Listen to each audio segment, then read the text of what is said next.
The silence that followed my laughter was deafening. You could have heard a pin drop in that dining room as I held my phone screen toward Jessica, watching her eyes scan the numbers displayed on my banking app. Her face went through a remarkable transformation: confusion, disbelief, shock, and then something that looked suspiciously like panic. What is this?" she stammered, leaning forward to get a better look at the screen, as if proximity might change what she was seeing. "This," I said, my voice still tinged with amusement, "is my checking account. One of them, anyway." I scrolled down slightly to show her the account name. Eleanor C. Morrison, primary operating account. Balance, $847,293.67. Michael's fork clattered to his plate. "Mom, what?" "Oh, that's just my everyday spending account," I continued conversationally, swiping to another screen. "This is my main savings account. Balance, $2,847,629.43. And this," another swipe, "is my investment portfolio summary. Total value, $8,247,891.22. Sarah's textbook slipped from her hands and hit the floor with a thud that seemed to echo through the stunned silence. Jessica's mouth was opening and closing like a fish out of water. No sound was coming out, but I could practically see the calculations running through her head, the implications crashing over her like a tsunami. "But," she finally managed to croak, "but you said you were working through financial matters. You said it was complicated. I said it was complicated," I agreed pleasantly, putting my phone back in my pocket, "and it has been. Do you have any idea how much paperwork is involved in consolidating assets worth over $12 million? It's quite the process." Michael's face had gone completely white. "Mom, $12 million? Closer to 13, actually, but who's counting?" I said with a shrug. "Your father and I were very good savers, very smart investors. Harold always said that money wasn't about showing off. It was about security and options. We lived modestly, invested wisely, and built something substantial over 47 years of marriage." I took a sip of my water, enjoying the absolute silence that had fallen over the table. Even the grandfather clock in the hallway seemed to have stopped ticking. "The thing is," I continued, "when Harold died, I could have immediately accessed everything. I could have bought a penthouse apartment in downtown Denver, hired a full-time staff, traveled the world, whatever I wanted, but I realized I had a much more interesting opportunity." Jessica found her voice, though it came out as barely a whisper. "What opportunity?" I smiled at her, a real smile this time, not the polite, grateful expression I'd been wearing for 8 months. The opportunity to see who my family really was when they thought I needed them. "You see, Jessica," I said, settling back in my chair like someone preparing to tell a long, satisfying story, "Harold and I spent 47 years building our wealth, but we also spent those years observing people. We learned that money changes everything. How people treat you, what they expect from you, what they think they're entitled to. We watched friends whose children only called when they needed something, whose grandchildren saw them as inheritance rather than people." Michael's voice was weak when he spoke. "So you tested us?" "I observed you," I corrected gently. "For 8 months, I lived in this house as the person Jessica clearly believed me to be, a helpless, dependent old woman with nowhere else to go and no resources to fall back on. And you know what I learned?" I looked around the table, meeting each of their eyes in turn. "I learned that Sarah," I nodded toward my granddaughter, who was still staring at me with wide eyes, "has a kind heart and genuine love for her family, regardless of what they can do for her. She spent time with me not because she felt obligated, but because she enjoyed my company. She never once made me feel like a burden or an inconvenience." Sarah's cheeks flushed pink, but she was smiling. "I learned that Michael," I turned to my son, "is a good man who genuinely cares about his mother's welfare, even when it's inconvenient. He might have been misguided about what was best for me, but his heart was in the right place." Michael's eyes were filling with tears. "Mom, I had no idea." "Of course you didn't. That was the point." I turned my attention to Jessica, whose face had cycled through several more colors and was now settling on a sickly green. "And I learned that Jessica sees family relationships as transactions. I learned that kindness has an expiration date when it's not reciprocated with financial benefit. I learned that in her mind, I was a burden to be endured until I could be gracefully discarded. That's not. Jessica started, then stopped. What could she say? We all remembered her words from not 5 minutes ago. Get a job and stop being a leech. I repeated her exact words back to her. Those were your words, weren't they, Jessica? About a woman who could have bought this house, paid off your mortgage, and still had enough left over to send Sarah to any college in the country without taking out a single loan. The implications were sinking in now. I could see it in Jessica's eyes, the dawning realization of what she had just lost, what she had just thrown away with her cruelty and impatience. But Mom, Michael said, his voice thick with emotion, why? Why put yourself through this? Why put us through this? I reached across the table and took his hand. Because I needed to know, sweetheart. When you have significant wealth, it becomes impossible to know if people love you for who you are or what you can provide. I needed to know that when I'm truly gone, when the will is read and the inheritance is distributed, it will go to people who would have cared about me even if I had nothing. I pulled my phone back out and opened a different app, not my banking app this time, but a voice recording application. I also learned the importance of documentation, I said, scrolling through months of saved recordings. You see, I've been keeping track of everything. Every conversation, every comment, every kindness, and every cruelty. Jessica's face went from green to gray.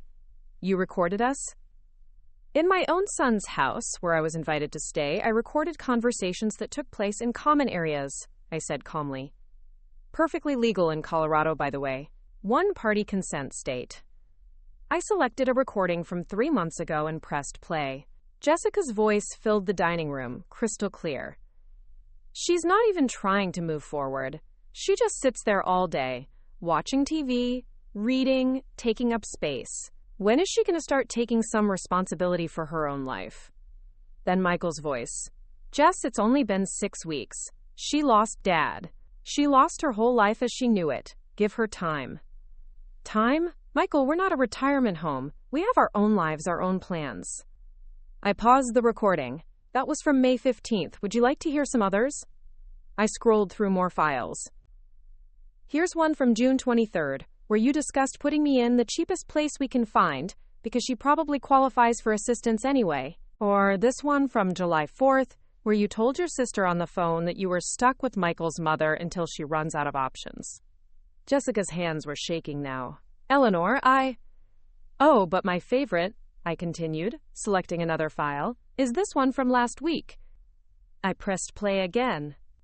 This time it was a phone conversation, Jessica's voice speaking to someone else.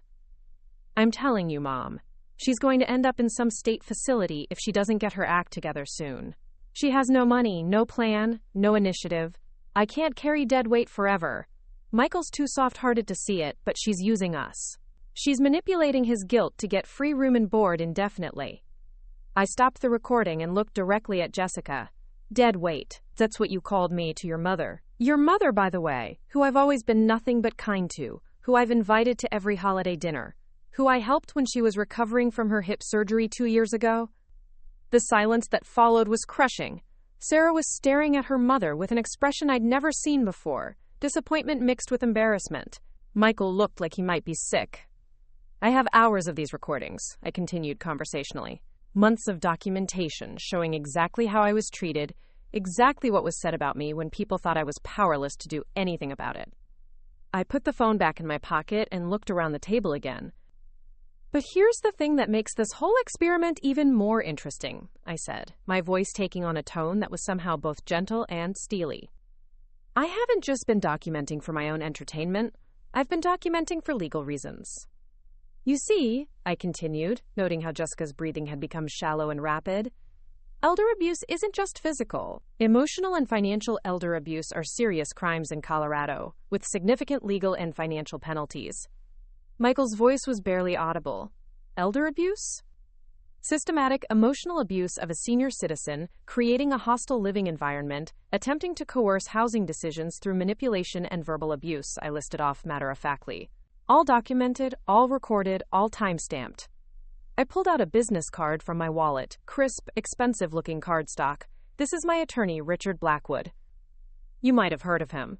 He's one of the top estate and elder law attorneys in Colorado. We've been meeting monthly throughout this entire 8-month period.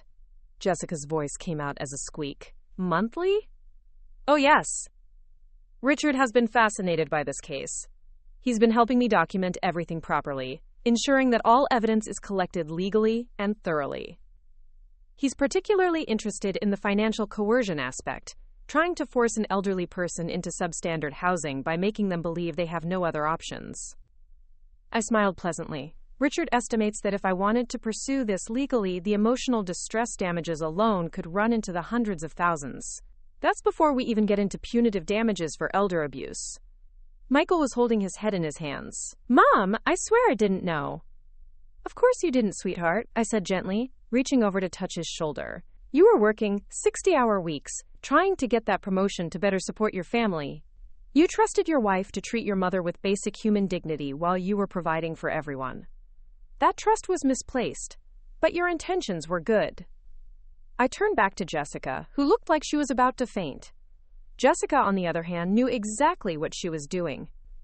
She systematically worked to make my life here uncomfortable, hoping I would leave on my own so she could tell people that I chose to go into assisted living. She wanted to appear like the long-suffering daughter-in-law who did her best but couldn't convince the stubborn old woman to make sensible choices. That's not. I never...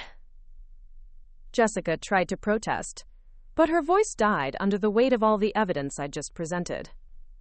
Would you like me to play the recording from 3 weeks ago where you told Michael that you thought I was probably developing dementia and that's why I wasn't making good decisions about my future? I asked pleasantly. Because I have that one too. Very interesting conversation, especially the part where you suggested that Michael might need to consider having me declared incompetent if I didn't voluntarily move into a facility soon. The color drained from Michael's face completely. She said, "What?" I could see Jessica's world crumbling around her. Every cruel word, every manipulation, every calculated attempt to make me feel unwanted and unwelcome had been documented.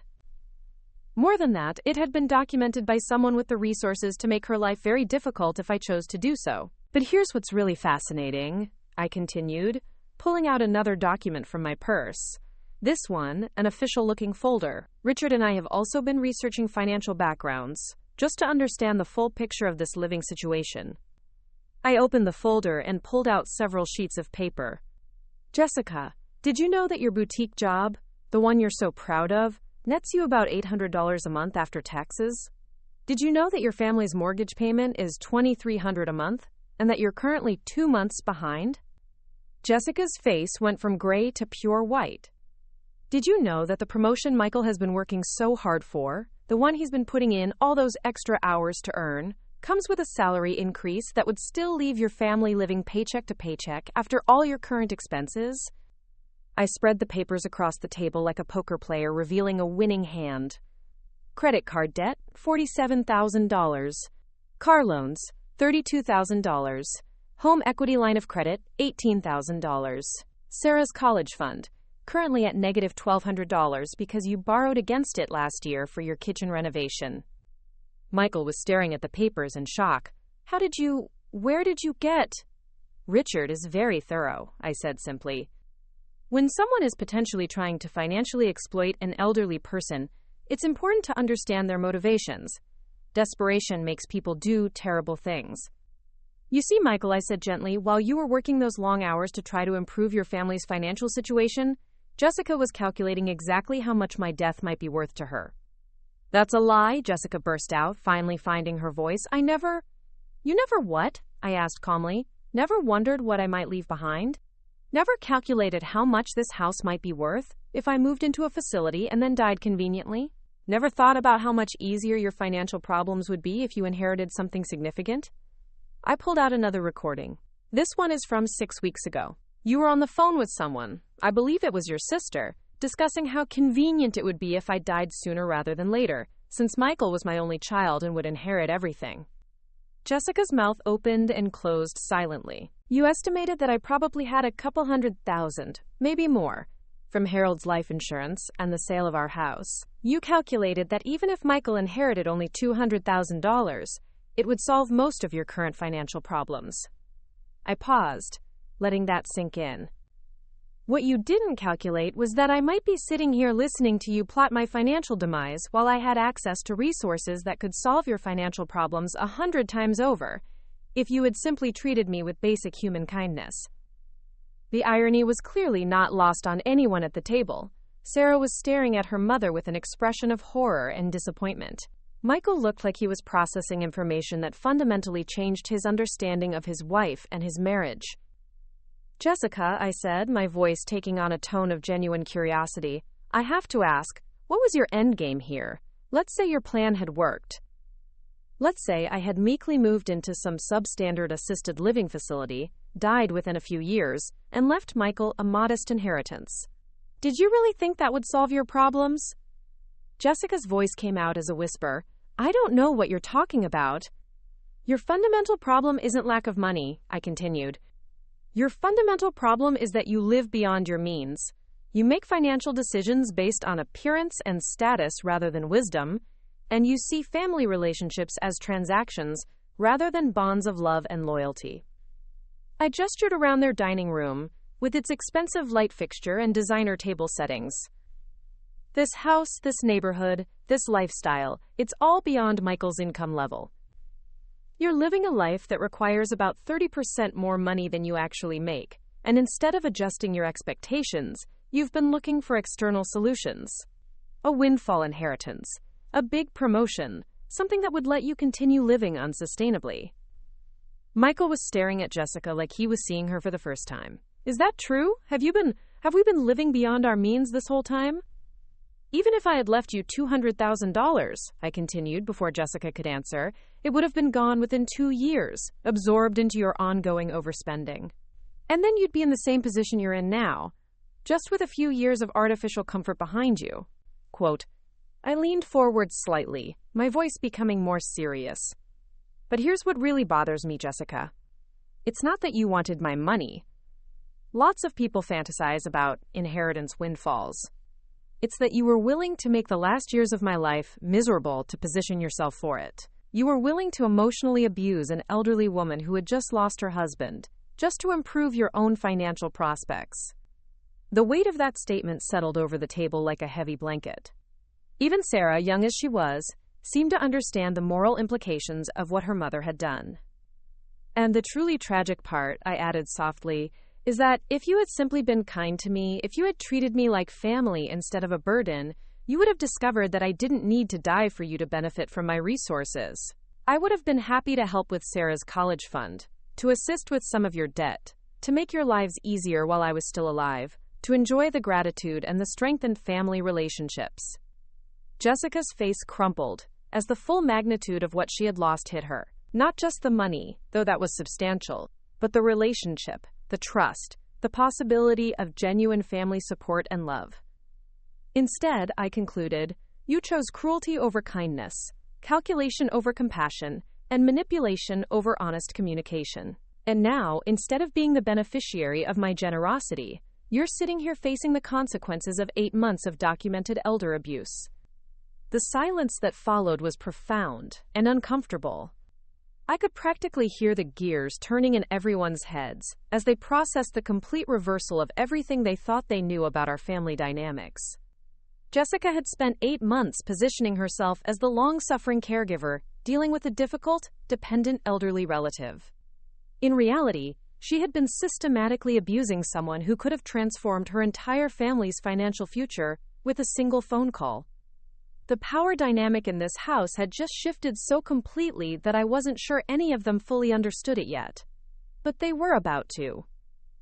So I said, my voice returning to its conversational tone, now that we all understand the actual situation here, I think we need to discuss some changes. Michael looked up from his hands, his eyes red with unshed tears. What kind of changes? Quote.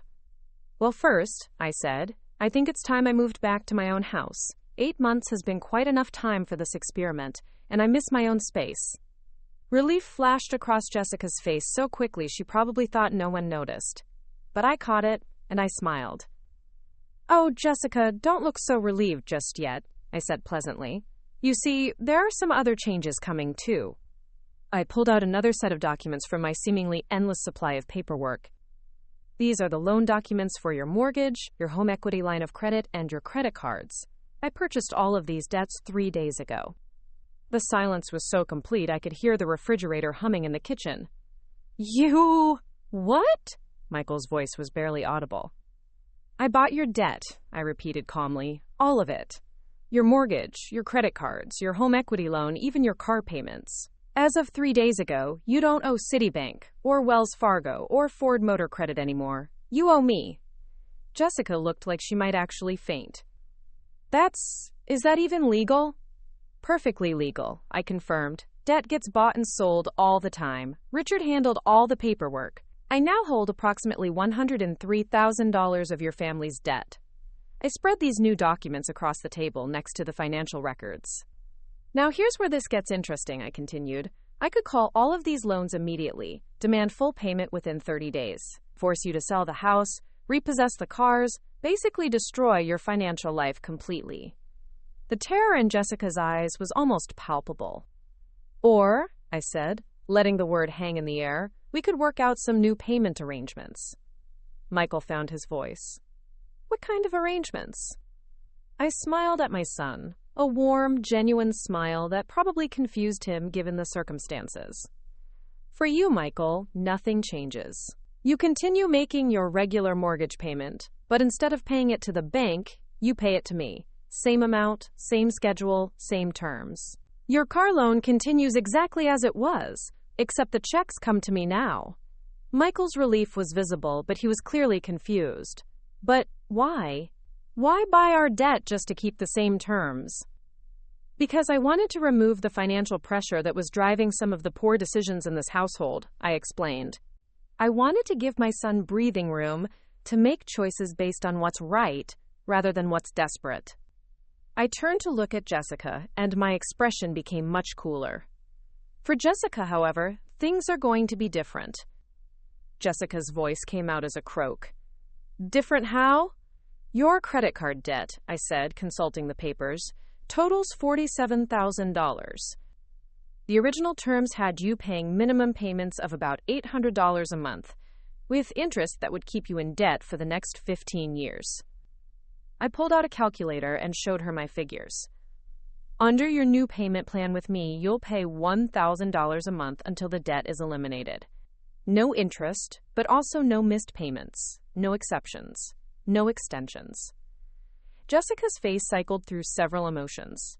Relief that there was no interest, panic about the higher payment amount, confusion about why I was doing this. "But here's the really interesting part," I continued.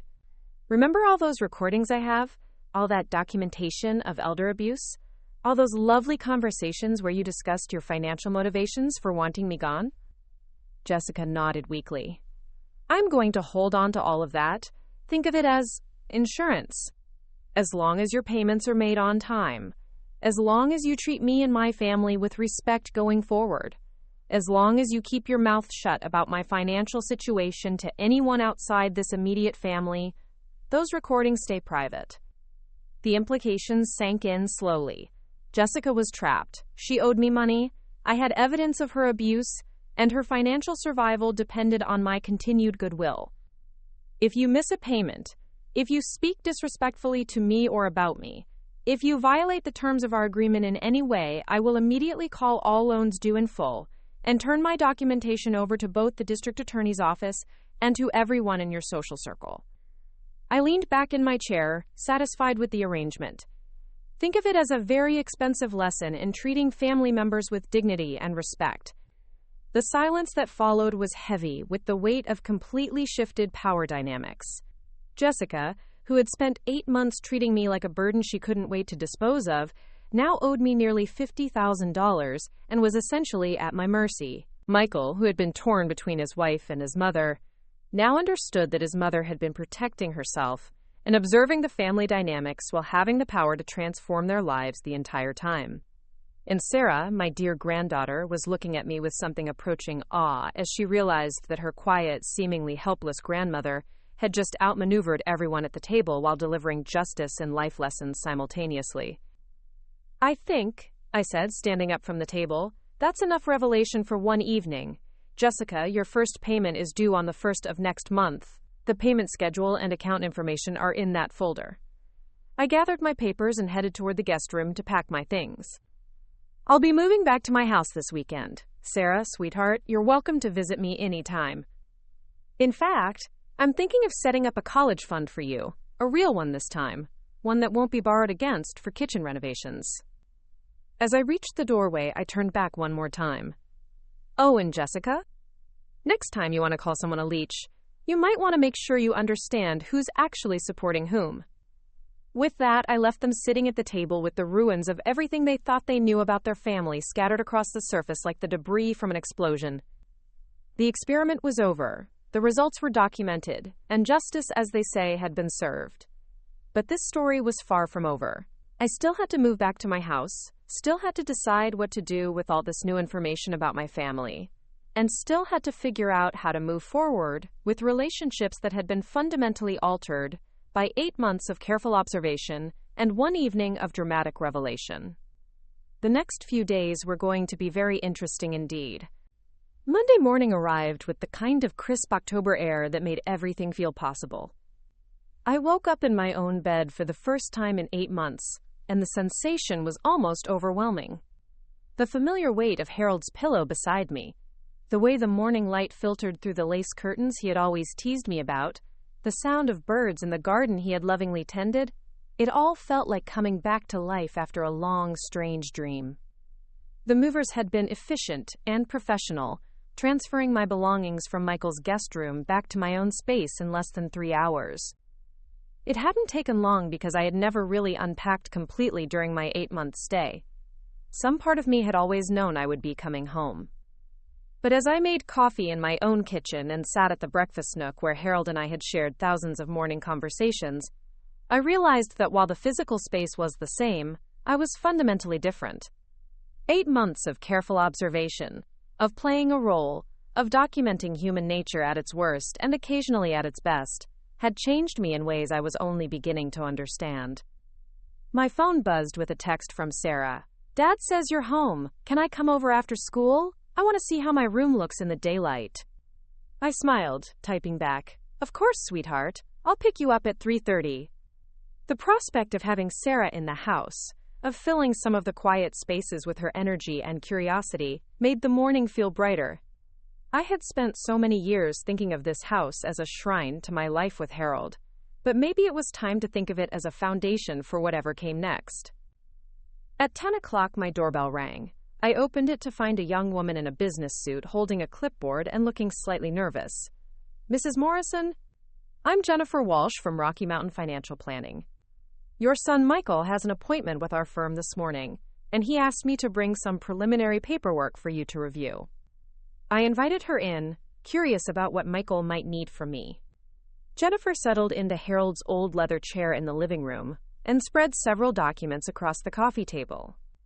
"Mr. Morrison has asked us to conduct a complete financial audit of his family's situation," she explained. "Part of that process involves understanding any family financial connections or potential inheritances that might affect long-term planning." Quote, I raised an eyebrow. "He wants to know about my finances?" "Not the details," Jennifer said quickly. "Just whether there are any factors we should consider when helping him plan for his family's future. For instance, if there's a possibility of inheritance that might affect his retirement planning or his daughter's education funding." I appreciated Michael's approach. He wasn't asking for specifics about my wealth, just whether it was a factor he should consider in his own planning. It showed both respect for my privacy and practical thinking about his family's future. "You can tell Michael that he should plan as if he will inherit nothing from me," I said. "I intend to use my resources during my lifetime, and any inheritance will be structured to support specific goals rather than replace his need to be financially responsible." Jennifer made notes on her pad. "And regarding his daughter's education?" "Sarah's education is fully funded through a trust that's separate from any inheritance considerations. Michael doesn't need to save for her college expenses." That's incredibly generous," Jennifer said, looking up from her notes. It's an investment in my granddaughter's future, I replied. Education is the one thing no one can ever take away from her. After Jennifer left, I spent the morning reacquainting myself with my own space. I walked through each room, remembering conversations Harold and I had shared in each one, but also imagining how the spaces might be used differently now. The formal dining room where we had hosted so many dinner parties could become a library. Harold's office could be converted into a craft room where Sarah and I could work on projects together. The guest suite could become Sarah's space, just as we had planned. For the first time since Harold's death, I felt excited about the future rather than just resigned to it. Around noon, my phone rang. The caller ID showed Michael's number. Hi, sweetheart, I answered. How did your meeting go? Eye-opening, Michael said, his voice heavy. Mom, I had no idea how bad our financial situation really was. The credit card debt alone has been costing us almost $600 a month just in minimum payments. That's a lot of money, I agreed. And the house payment, the car payments, Sarah's expenses. Jennifer showed me that we've been spending about 30% more than I make every month for the past 3 years. How did you manage that? Quote, credit cards, borrowing against the house, dipping into Sarah's college fund. Jessica kept telling me it was temporary, that we just needed to get through this rough patch, but, he trailed off. But it wasn't temporary. No, it was a pattern. And if I hadn't gotten that promotion last month, we would have been in serious trouble within 6 months. I waited, letting him process this information. Jennifer also said that someone had paid off all our debts except the mortgage. She said the new creditor was listed as, quote, Morrison Family Trust. That was you, wasn't it? Yes. Mom, I can't let you. Michael, I interrupted gently, it's already done. The question now is what you're going to do with this fresh start. He was quiet for a moment. I'm going to make sure we never get in this position again. I'm going to take control of our finances instead of letting someone else manage them. And I'm going to have some very serious conversations with Jessica about spending and priorities. Those sound like good decisions. There's something else, he said, his voice becoming more hesitant. Jennifer asked about our marriage situation, whether Jessica and I are planning to stay together. She said it affects the financial planning recommendations. What did you tell her? I told her I honestly don't know.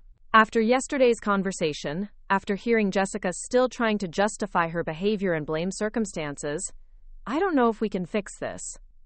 My heart ached for my son. 18 years of marriage, a teenage daughter, a shared history, none of that could be thrown away lightly, even when the foundation had cracked. Have you talked to Jessica today? She called this morning. She wanted to know about the debt situation, whether you had really paid everything off. When I told her yes, she started talking about all the things we could do now that we had breathing room. Such as? Redoing the master bathroom, taking a vacation to Europe, buying a new car. Michael's voice was flat. Not once did she mention being grateful for your generosity or feeling bad about how she treated you. It was all about what this meant for her. I closed my eyes, feeling sad for Jessica despite everything. She was so focused on material things, on status and appearance, that she couldn't see the deeper currents of relationship and character that actually determined life satisfaction. Michael, can I give you some advice? Always. Quote, don't make any permanent decisions while you're angry or hurt. Take time to process everything that's happened. Go to counseling, both individual and marriage counseling if Jessica is willing. Understand not just what happened, but why it happened. You think I should try to save the marriage? I think you should understand the marriage before you decide whether it's worth saving. You've learned some very difficult things about your wife's character, but you've also been married to her for 18 years. People are complicated, Michael. Sometimes good people make terrible choices when they're under pressure. And sometimes people show you who they really are when they think there are no consequences. He was quoting my words back to me from Saturday night. Yes, that's true too. What would Dad have done? The question caught me off guard. Harold had never faced anything quite like this situation, but I thought about his character, his values, his approach to difficult problems.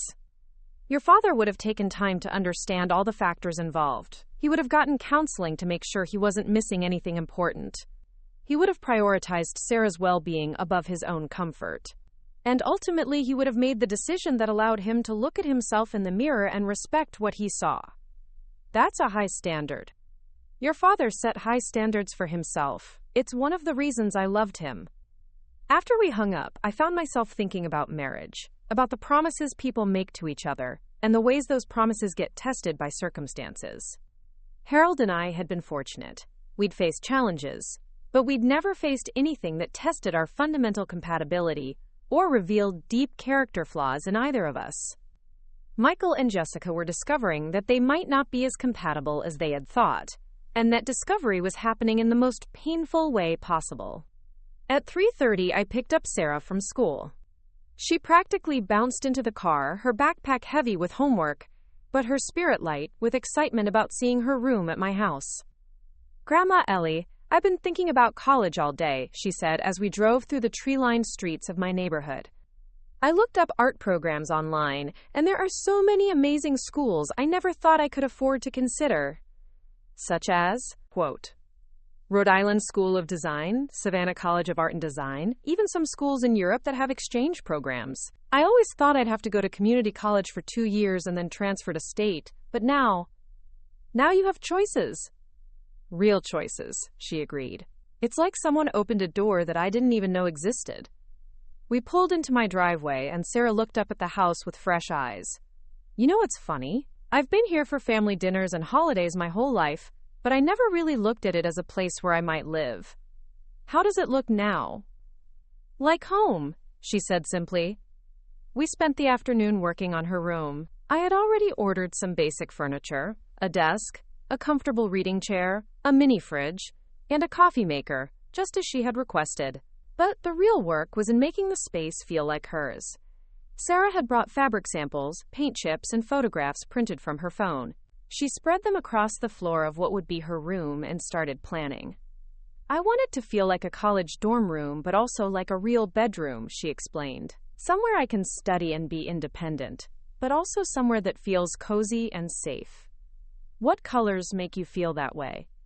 "Blues and grays, maybe some white. Not pink. I'm so over pink. And I want lots of bookshelves and a bulletin board where I can put up pictures and goals and inspiration quotes." We measured spaces, sketched layouts, and made lists of what we'd need to buy.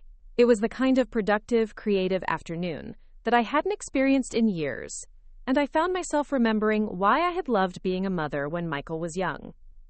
"Grandma," Sarah said as we sat on the floor surrounded by our planning materials, "can I ask you something that might be kind of personal?" "Of course." "Are you lonely? I mean, living in this big house by yourself? Not having Grandpa anymore? Are you sad all the time?" It was such a direct question, and such a mature one, that I took a moment to consider how to answer honestly. "I miss your grandfather every day," I said. "There are moments when I still turn to tell him something interesting, or when I make his favorite dinner out of habit. The loneliness is real, and it's hard." Sarah nodded, waiting for me to continue. "But I'm learning that loneliness and sadness aren't the same thing. I can miss Harold and still enjoy other things, like spending time with you, like planning your room, like reading a good book or working in the garden. The sadness comes and goes, but it doesn't have to define every moment." "Is that why you came to live with us? Because you were lonely?" "Partly," I admitted. "But mostly because I wanted to know what kind of family I really had. I wanted to know who would care about me when I couldn't do anything for them in return." "And now you know." "Now I know." Sarah was quiet for a moment, organizing paint samples by shade. "I'm sorry Mom was so mean to you. I should have said something earlier." "Oh, sweetheart, that wasn't your responsibility. You were caught in the middle of an adult situation that you had no power to change. But I knew it was wrong. I could see that she was being fake nice to you, and that she complained about you when you weren't around. I should have stood up for you." "You did stand up for me," I reminded her. "You spent time with me when I needed company. You were kind to me when others weren't. You made me feel valued and loved. That was exactly what I needed. Do you think Mom can change?" It was the same question Michael had asked, and I gave Sarah the same honest answer I had given him. I think anyone can change if they really want to, and if they're willing to do the hard work it requires. But change has to come from inside a person. It can't be forced by consequences or guilt or other people's expectations. Do you think she wants to change? I think she wants the consequences of her behavior to go away. Whether she wants to change the behavior itself, I don't know. Sarah sighed, a sound too heavy for someone her age. I love her because she's my mom, but I don't like her very much right now. That's a very mature distinction, I said. Love and like are different things. You can love someone because of your history with them, while not liking their current choices or behavior. Is that how you feel about her? I considered the question. I feel sad for your mother. I think she's trapped in patterns of thinking that make her unhappy and that hurt the people around her. I'd like to see her break free of those patterns, but I can't do that work for her. We worked until dinner time, then ordered pizza and ate it sitting on the floor of Sarah's future room, planning and dreaming. It was one of the most peaceful evenings I'd had in months. As I drove Sarah home, she was quiet, looking out the window at the familiar streets with what seemed like new eyes. "Grandma," she said as we pulled into her driveway, "I've decided something." "What's that?" "I want to stay with Dad if my parents get divorced, and I want to spend weekends and holidays with you. Is that okay?" "That's more than okay," I assured her. "That sounds like a plan that would make me very happy." "Good, because I think Dad's going to need support, and I think you and I make a good team." She was right, we did make a good team. After dropping Sarah off, I drove home through the quiet evening streets, thinking about families and loyalty and the ways people show love for each other. Sarah, at 16, had demonstrated more emotional wisdom and moral courage than her mother had shown in 8 months of testing. But then Sarah hadn't been under the same pressures as Jessica. Sarah hadn't been struggling with debt and status anxiety and the fear of losing control over her life. It was easy to be generous and kind when you weren't desperate. The thought made me wonder, not for the first time, whether I had been too harsh in my judgments. Was Jessica a fundamentally bad person? Or was she a flawed person who had made bad choices under pressure? I was still pondering this question when I pulled into my driveway and saw a familiar car parked on the street in front of my house. Jessica's silver Honda Civic, gleaming under the streetlight. My heart rate increased as I considered the possibilities. Was she here to apologize? To demand something? To make threats? After 8 months of studying her behavior patterns, I thought I knew Jessica fairly well, but desperate people were unpredictable. I parked in my garage and entered the house through the kitchen door, then walked to the front window to look out. Jessica was sitting in her car, talking on her phone. She had clearly been waiting for me to come home. I considered my options. I could pretend I hadn't seen her and hope she would eventually leave. I could call Michael and let him handle his wife. Or I could do what I had been doing for 8 months, observe and document what happened next. I chose observation. I turned on my front porch light and opened the door, then stood in the doorway waiting. Jessica saw me immediately, ended her phone call, and got out of her car. "Eleanor," she called out as she walked up my front path, "I was hoping we could talk." "About what?" Quote, "About everything. About fixing this situation." I stepped aside and gestured for her to come in. Whatever Jessica had to say, I wanted to hear it. If she was genuinely ready to acknowledge her behavior and work toward reconciliation, that would be wonderful for everyone involved. If she was here for other reasons, I wanted to know what those reasons were. Jessica followed me into the living room, and I was struck by how small she looked in the space. During our 8-month confrontation, she had seemed to loom large in my perception, a formidable opponent who controlled my daily environment. Here in my own house, surrounded by my own things and my own history, she looked like what she actually was, a frightened woman in her early 40s who had made some very poor choices. "This is a beautiful house," she said, looking around at the built-in bookshelves, the elegant furniture, the family photographs spanning decades. "Thank you. Harold and I loved it here." "I can see why." She settled into one of the chairs facing the fireplace, and I took the chair across from her. "What did you want to talk about, Jessica?" She took a deep breath, and I could see her gathering herself for what seemed like a prepared speech. "I want to apologize," she began, "for how I treated you, for the things I said, for making you feel unwelcome in our home. I was under a lot of stress, and I handled it badly. It was a start, but it wasn't the full acknowledgement I had been hoping for. What kind of stress? Financial stress, mostly. Michael and we've been struggling more than he realized. I was managing all the household expenses, trying to make everything work, and having another person in the house just made everything more complicated. Complicated how? Jessica shifted in her chair, seeming to search for the right words. Grocery bills, utility costs, just the general expense of supporting another person when we were already stretched thin. I nodded, waiting for her to continue. And I guess I resented that you seemed so settled, like you weren't making any effort to rebuild your life or become independent again. I felt like I was enabling your dependence, and that made me angry. I see. But I know now that I was wrong about your financial situation. If I had known about your resources, everything would have been different. There it was, the conditional apology I had been expecting. Jessica wasn't sorry for her behavior. She was sorry that her behavior had been based on incorrect information. How would it have been different? Well, I would have been more patient, more understanding. I would have realized that you were going through a process and that you had the means to take care of yourself when you were ready. So your treatment of me was based on your assessment of my financial situation. Jessica paused, seeming to realize that she was revealing something unflattering about her motivations. Not entirely, she said quickly. But knowing that you had options would have made me less worried about the long-term implications of your stay with us. I leaned back in my chair, studying her face.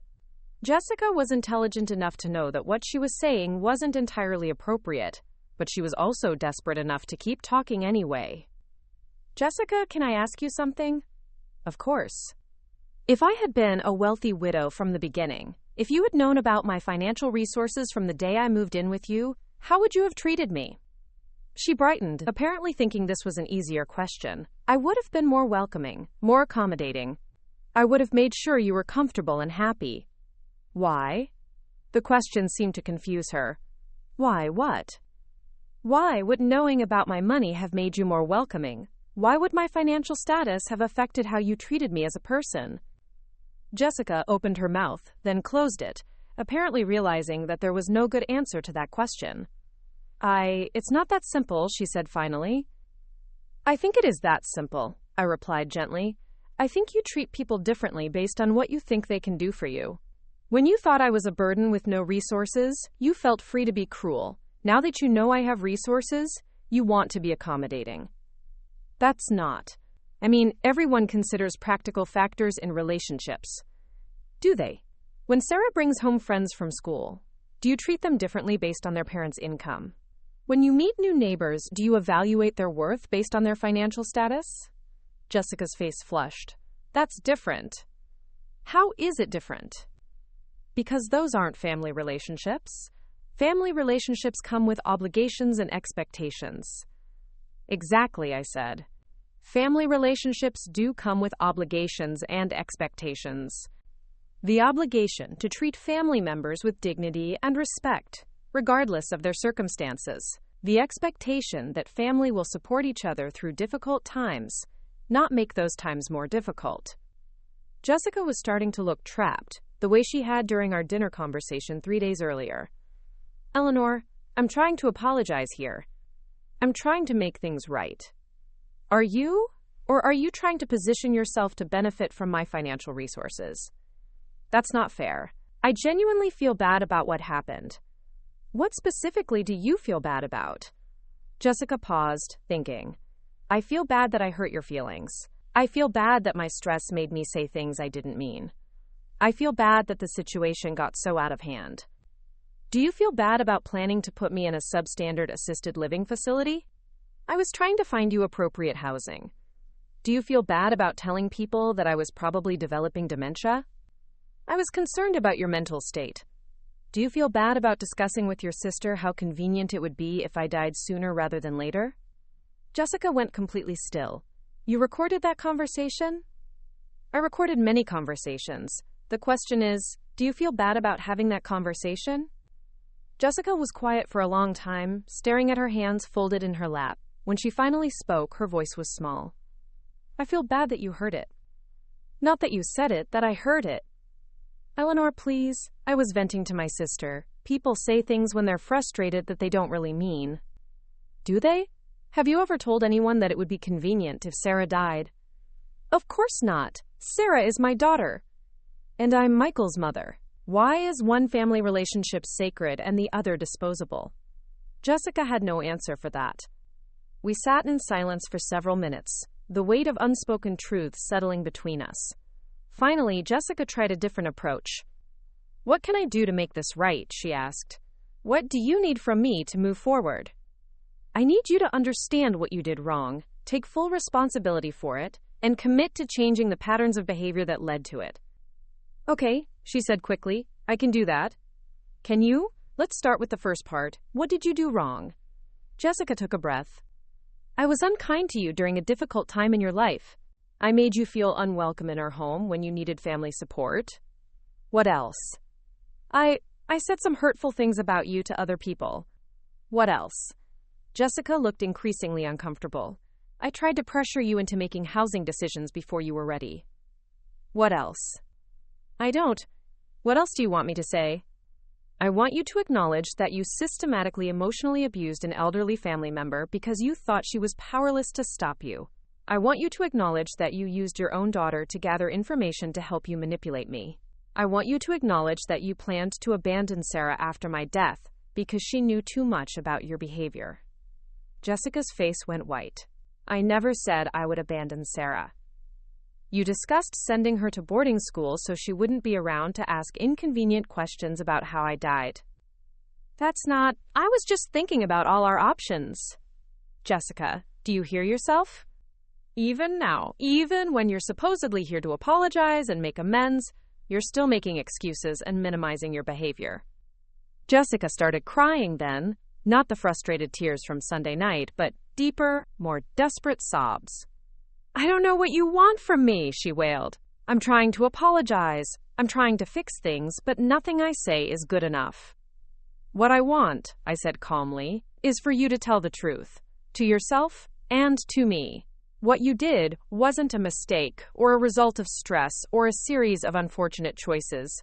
It was a sustained campaign of emotional abuse against someone you perceived as vulnerable.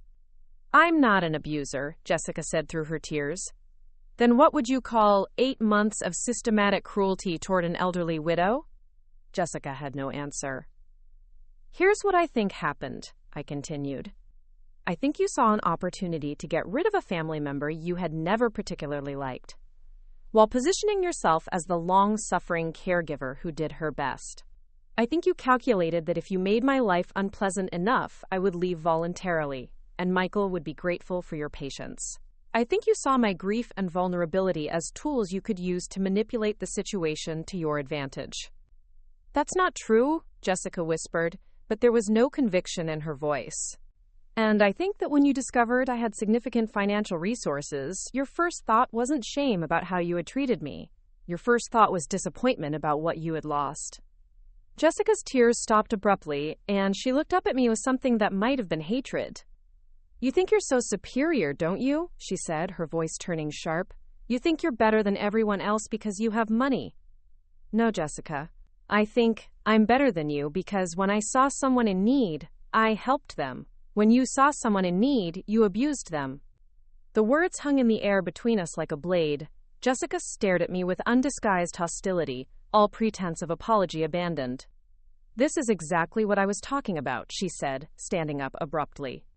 This is exactly the kind of judgmental, condescending attitude that made living with you impossible. Impossible? You weren't living with me, Jessica. I was living with you, at your sufferance, enduring your abuse. My abuse? Her voice was rising now. I gave you a home. I fed you. I included you in family activities. I put up with your presence for 8 months. You emotionally tortured me for 8 months while plotting to steal my inheritance. I never plotted to steal anything. You discussed with multiple people how much you hoped to inherit when I died, and you took steps to make sure I died in circumstances that would maximize that inheritance. Jessica's face was flushed with rage now. You're twisting everything! You're making me sound like some kind of criminal! I'm stating facts that are documented in hours of recordings. Those recordings were illegal. No, they weren't. One-party consent state, remember? Jessica stood there for a moment, breathing heavily, clearly struggling to regain control of the conversation. Finally, she seemed to deflate slightly. This isn't going the way I planned, she said. How did you plan for it to go? I thought if I apologized, if I explained about the stress and the financial pressure, you might be willing to help us. Help Michael and Sarah, I mean. Help them how? With the debt, with Sarah's college, with building a better life for your family. There it was, the real reason for Jessica's visit. Not genuine remorse, not a desire to rebuild relationships, but a calculated attempt to access my financial resources. And what would I get in return for this help? Quote, a reconciled family, gratitude, a chance to be part of Sarah's life as she grows up. I already have those things, Jessica. Sarah loves me, Michael respects me, and I'm part of their lives regardless of what happens between you and me. Jessica's face fell as she realized her leverage was gone. Besides, I continued, I am helping them. Michael's debts are paid off, Sarah's education is funded, and they both know they can count on me for support when they need it. But that support doesn't extend to you, and it never will. Because you hate me. Because you've proven that you can't be trusted. You've shown me that your kindness is conditional on what you think you can get from people. You've demonstrated that you're willing to abuse family members when you think you can get away with it. Jessica sat back down heavily, the fight going out of her. So that's it? You're going to destroy my marriage, take my husband and daughter away from me, and leave me with nothing? I'm not destroying anything, Jessica. I'm simply refusing to pretend that the past 8 months didn't happen. Your marriage will survive or fail based on whether Michael can forgive you and trust you again. Your relationship with Sarah will depend on whether you can earn back her respect. None of that has anything to do with me. But you could put in a good word for me. You could tell them that I apologized, that I want to change. Did you apologize? Do you want to change? Jessica was quiet for a long moment. I want things to go back to the way they were before. That's not the same thing. No, she said finally. I guess it's not. We sat in silence for a few more minutes. Finally, Jessica stood up again. I should go, she said. Yes, you should. As she gathered her purse and coat, Jessica paused at the doorway. Eleanor, I need you to know something. I never wanted to hurt you. I never set out to be cruel. What did you set out to do? I set out to protect my family's interests, to make sure Michael and Sarah were taken care of. At my expense. I thought it was a zero-sum game. I thought that what was good for you was bad for us, and what was good for us was bad for you. Family isn't a zero-sum game, Jessica. Love isn't a limited resource. There was room for all of us to be happy and cared for. I see that now. Do you? Jessica met my eyes for the first time since her composure had cracked. I think I'm starting to. Quote, after she left, I sat in my living room for a long time, processing the conversation. Jessica had revealed more about her character and motivations than I think she realized. She was still primarily focused on outcomes rather than principles, still more concerned with what she could get than with what she had done wrong. But there had been moments, brief glimpses, where she seemed to genuinely understand the gravity of her behavior. Whether those moments would lead to real change remained to be seen. I called Michael to let him know about Jessica's visit. How did it go? He asked. About as I expected. She's not ready to take full responsibility for her actions, but she's starting to understand the consequences. Do you think she can change? I think she's capable of change if she decides she wants to do the work. But Michael, the change has to be for her own reasons, not because she wants to win back your approval or access my resources. I know. 18 years of marriage. It's hard to let go of the hope that we can find our way back to each other. You may find your way back to each other, but it won't be back to the same place. Both of you have learned things about each other that can't be unlearned. If you're going to have a future together, it will have to be built on a new foundation. A foundation of what? Truth, I said. Complete honesty about who you both are, what you both want, and what you're both willing to give to make the relationship work. After we hung up, I found myself thinking about second chances and forgiveness, and the difference between reconciliation and enabling. I wanted my family to heal, but I also wanted that healing to be real and lasting, not just a superficial patching over of fundamental problems. Only time would tell whether Jessica was capable of the kind of deep personal change that real healing would require. But one thing I knew for certain. I was done pretending to be powerless. I was done accepting poor treatment in the name of family harmony. I was done enabling other people's bad behavior by absorbing the consequences without complaint. The experiment was over, but the lessons I had learned would guide me for the rest of my life, and the relationships that survived this testing would be stronger, more honest, and more genuine than what we had before. That was worth 8 months of discomfort, worth the pain of discovery, worth the disruption of everything we thought we knew about each other. The truth, as I had told Sarah, was usually better than illusion, even when it hurt. Part 3, Growing Unease and First Red Flags. The 3 days that followed that explosive dinner were unlike anything I had experienced in my 70 years of life. The house felt different now, charged with an electricity that seemed to vibrate through the walls. Everyone moved around each other like actors who had suddenly been given completely different scripts in the middle of a play, unsure of their new roles but knowing that the old performance was over forever. I woke up the morning after our confrontation to find the house unusually quiet. It was a Saturday, which normally meant the sounds of family life. Sarah's music from upstairs, Michael puttering around in the garage, Jessica on the phone with friends making weekend plans. Instead, there was an almost funeral silence that seemed to press down on everything.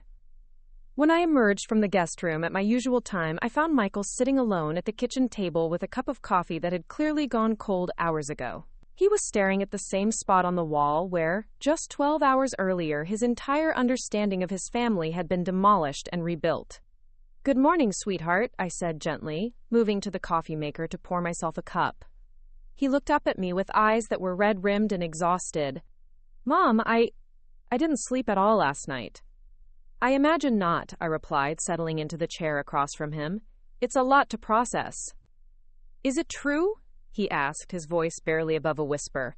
"All of it? The money, the recordings, the debt purchase. Is it all really true?" I reached across the table and covered his hand with mine. "Every word, Michael."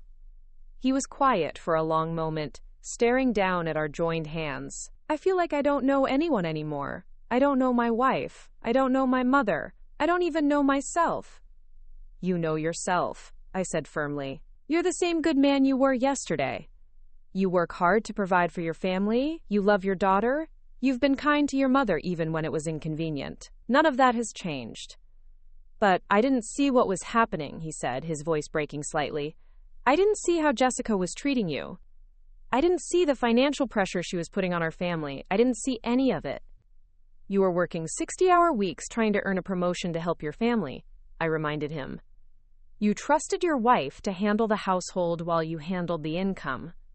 That trust was misplaced, but the intention behind it was honorable." He lifted his eyes to meet mine, and I could see the questions there. So many questions that he didn't even know how to begin asking them. "Mom, why didn't you just tell me? If you had all this money, if you could see what was happening, why didn't you just fix it?" I had been expecting this question, and I had spent considerable time thinking about how to answer it honestly. Because, sweetheart, fixing something for someone and helping them understand how to fix it themselves are two very different things. If I had simply written you a check to pay off your debts, what would you have learned? Jessica would have felt vindicated in her treatment of me because it would have worked. Her cruelty would have been rewarded with financial gain. You would have felt grateful, but you wouldn't have understood the deeper problems in your marriage or your financial management. I paused to take a sip of my coffee, giving him time to absorb this. More importantly, I would never have known who any of you really were when you thought I was powerless. That knowledge is worth more than money, Michael. It's worth everything. "But the cost," he said, shaking his head. "The cost to you, having to live through 8 months of what she put you through." "The cost to me was temporary discomfort," I said. "The cost to Jessica is going to be much higher and much longer lasting. She's going to spend the next several years paying for her choices, literally and figuratively. And the cost to your marriage." I trailed off, not wanting to finish that thought for him. He finished it himself. I don't know if there is a marriage anymore. Before I could respond, we heard footsteps on the stairs. Jessica appeared in the kitchen doorway, and the change in her appearance was startling. She looked like she had aged 10 years overnight. Her usually perfect hair was disheveled, her face was pale and drawn, and she was wearing the same clothes from the night before. "Michael," she said, her voice hoarse, "we need to talk." Michael looked at me, and I could see him trying to decide whether this conversation should be private or whether he wanted a witness. I made the decision for him. "I'll be in my room packing," I said, standing up. "I have movers coming Monday morning." Quote. As I left the kitchen, I heard Jessica's voice behind me, desperate and pleading. "Michael, please, you have to understand, I never meant for things to go this far. I was just frustrated and stressed, and I didn't know about the money." I closed my bedroom door, but the house's thin walls meant I could still hear the conversation that followed. Jessica was trying to explain herself, to minimize her actions, to make excuses for 8 months of systematic emotional abuse. Michael's responses were quiet, measured, and increasingly cold. "How long have we been living beyond our means?" I heard him ask. "It's not that simple," Jessica replied. "We've been managing. We've been making it work." $47,000 in credit card debt, Jessica. $47,000. When were you planning to tell me we were drowning? We weren't drowning. We were just stretched. Lots of families carry debt. It's normal. Normal? We borrowed against our daughter's college fund for a kitchen renovation. What part of that is normal? The conversation continued for over an hour, becoming more heated as Michael asked harder questions and Jessica became more defensive. I tried not to listen, but it was impossible to block out entirely. I could hear Jessica's voice getting higher and more desperate as she realized that her usual tactics of deflection and manipulation weren't working. Finally, there was a period of silence, followed by Michael's voice, calm but final. "I think you should stay at your sister's for a while. We both need time to think about what happens next." I heard footsteps on the stairs, then the sound of Jessica moving around in their bedroom, presumably packing a bag. 20 minutes later, I heard the front door slam and a car engine starting in the driveway. When I emerged from my room, I found Michael sitting on the living room couch with his head in his hands. Sarah was beside him, her young face serious with concern. "Dad," she said softly, "is Mom coming back?" Michael looked up at his daughter, and I could see him struggling with how to answer that question honestly without destroying her sense of security. "I don't know, sweetheart," he said finally. "Your mom and I have some things we need to work through." Sarah turned to look at me. "Grandma Ellie, is this because of what happened last night? Because of what Mom said to you?" I sat down in the chair across from them, choosing my words carefully. Sarah was 16, old enough to understand complex situations, but still young enough to need protection from the harshest realities. "Sarah, what happened last night was the result of problems that have been building for a long time. Your mother and I have different ideas about how family members should treat each other, and those differences came to a head."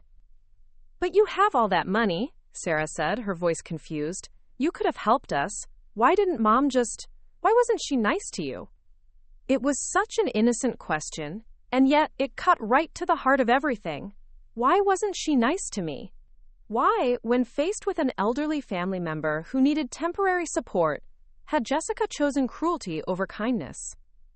"That's a question your mother will have to answer for herself," I said gently. "But I want you to know that none of this is your fault, and no matter what happens between your parents, you will always be loved and taken care of." Sarah nodded, but I could see the worry in her eyes. Her world was changing too, and unlike the adults in this situation, she had no control over any of it. "Grandma," she said quietly, "when you move back to your house, can I still visit you?" "Anytime you want," I assured her. "In fact, I was thinking about setting up a room for you there. Your grandfather always said that house was too big for just 2 people, and now it's definitely too big for just 1. For the first time since the previous evening, I saw Sarah smile. "Really? My own room at your house?" "With your own bathroom and everything," I confirmed. "And we'll need to start looking at colleges soon. I want to visit campuses with you, help you figure out what you want to study." The mention of college brought a shadow back to her face. "But Mom said we don't have money for college. She said I'd have to get scholarships or take out loans.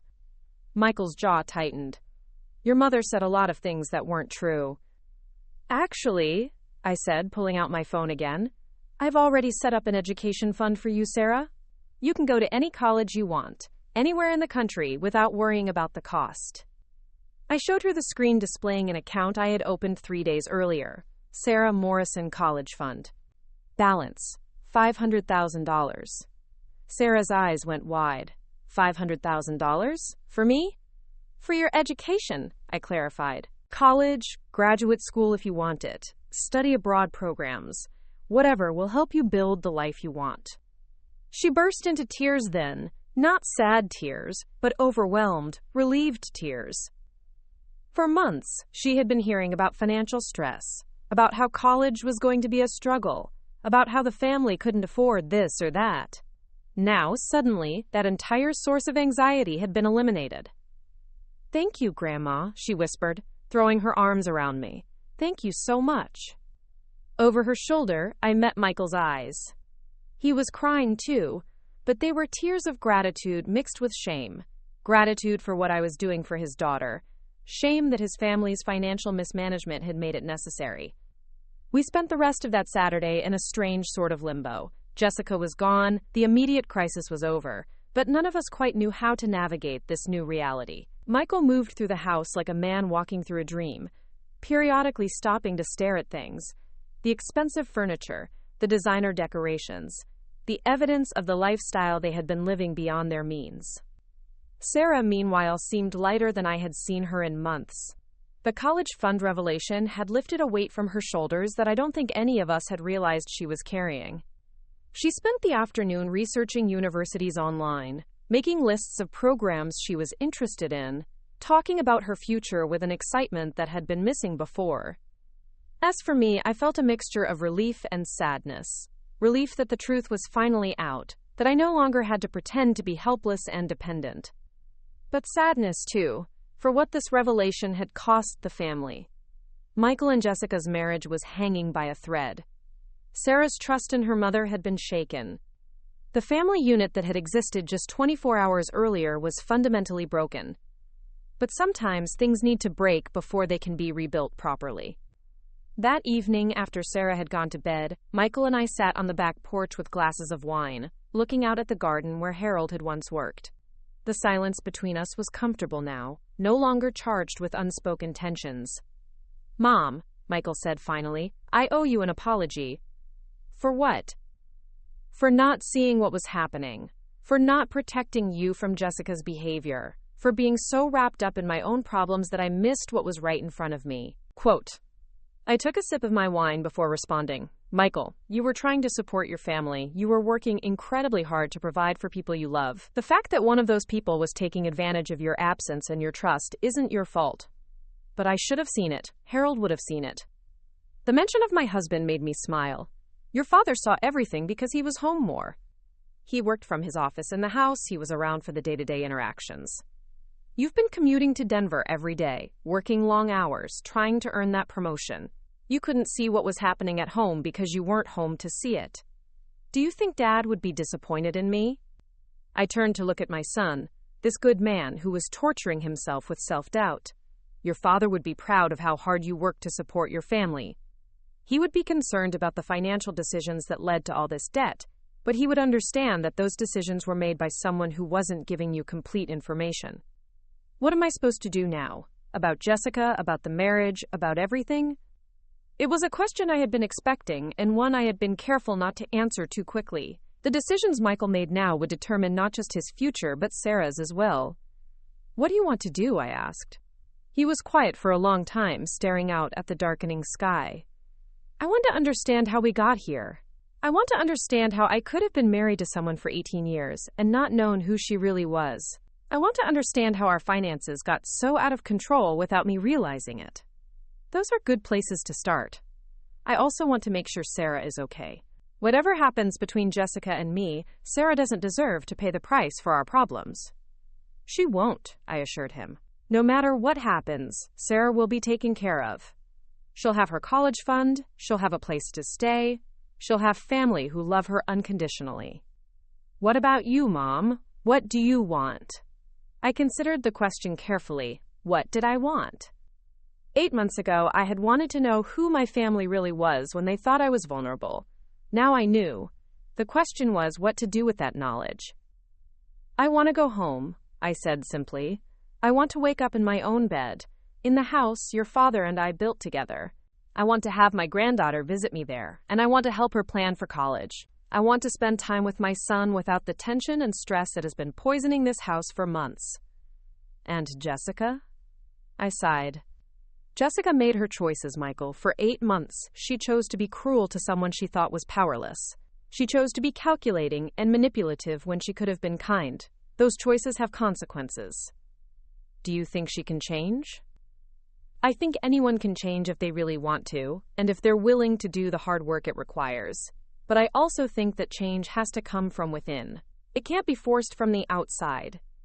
We sat in silence for a while longer, each lost in our own thoughts. The evening air was cool, and I could smell the last of the autumn flowers blooming in Jessica's carefully maintained garden. This time tomorrow, I would be back in my own house, sleeping in my own bed, beginning the next chapter of my life. The thought filled me with a mixture of anticipation and uncertainty. For 8 months, I had been living someone else's life, playing a role, conducting an experiment. Now I had to figure out how to live my own life again, armed with new knowledge about my family and new clarity about what really mattered. Sunday morning brought a different energy to the house. Michael had clearly spent the night thinking, and he woke up with the purposeful air of someone who had made decisions. He was dressed and showered before I even got out of bed, and when I found him in the kitchen, he was on the phone with someone, his voice calm but businesslike. Yes, I understand the rates, he was saying. What I need to know is what the process looks like for someone who wants to understand their complete financial picture.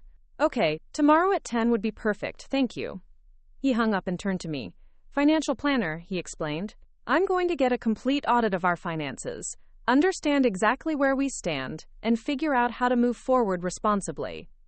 That's a good first step. I also called Jessica this morning. I raised an eyebrow but didn't say anything.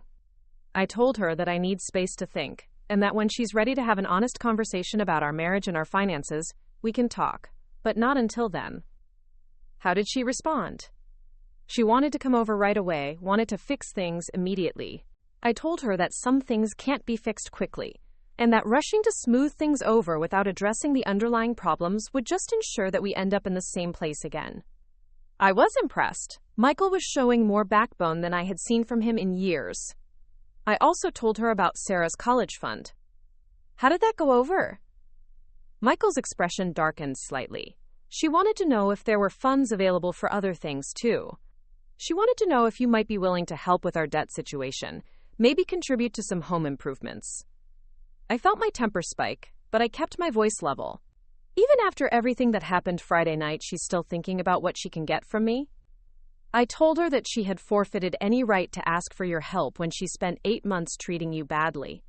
I told her that if she wanted any kind of relationship with you going forward, she needed to start thinking about what she could give, rather than what she could get. And she hung up on me. We were interrupted by Sarah bounding down the stairs, already dressed and carrying a backpack. Grandma Ellie, are you ready to go see your house? I want to help you plan which room will be mine. I had promised to take Sarah to see my house that afternoon, to let her help me decide how to set up a space for her. The prospect seemed to be the only thing keeping her spirits up amid all the family turmoil. Let me grab my purse and we'll head over, I said. An hour later, Sarah and I were standing in the foyer of the house where I had lived for 30 years with Harold. It felt strange being back after 8 months away, like visiting a museum of my own life. Everything was exactly as I had left it, preserved by the housekeeper I had been paying to maintain the property. Grandma, this place is huge, Sarah exclaimed, looking around at the high ceilings and elegant staircase. Why didn't you want to stay here after Grandpa died?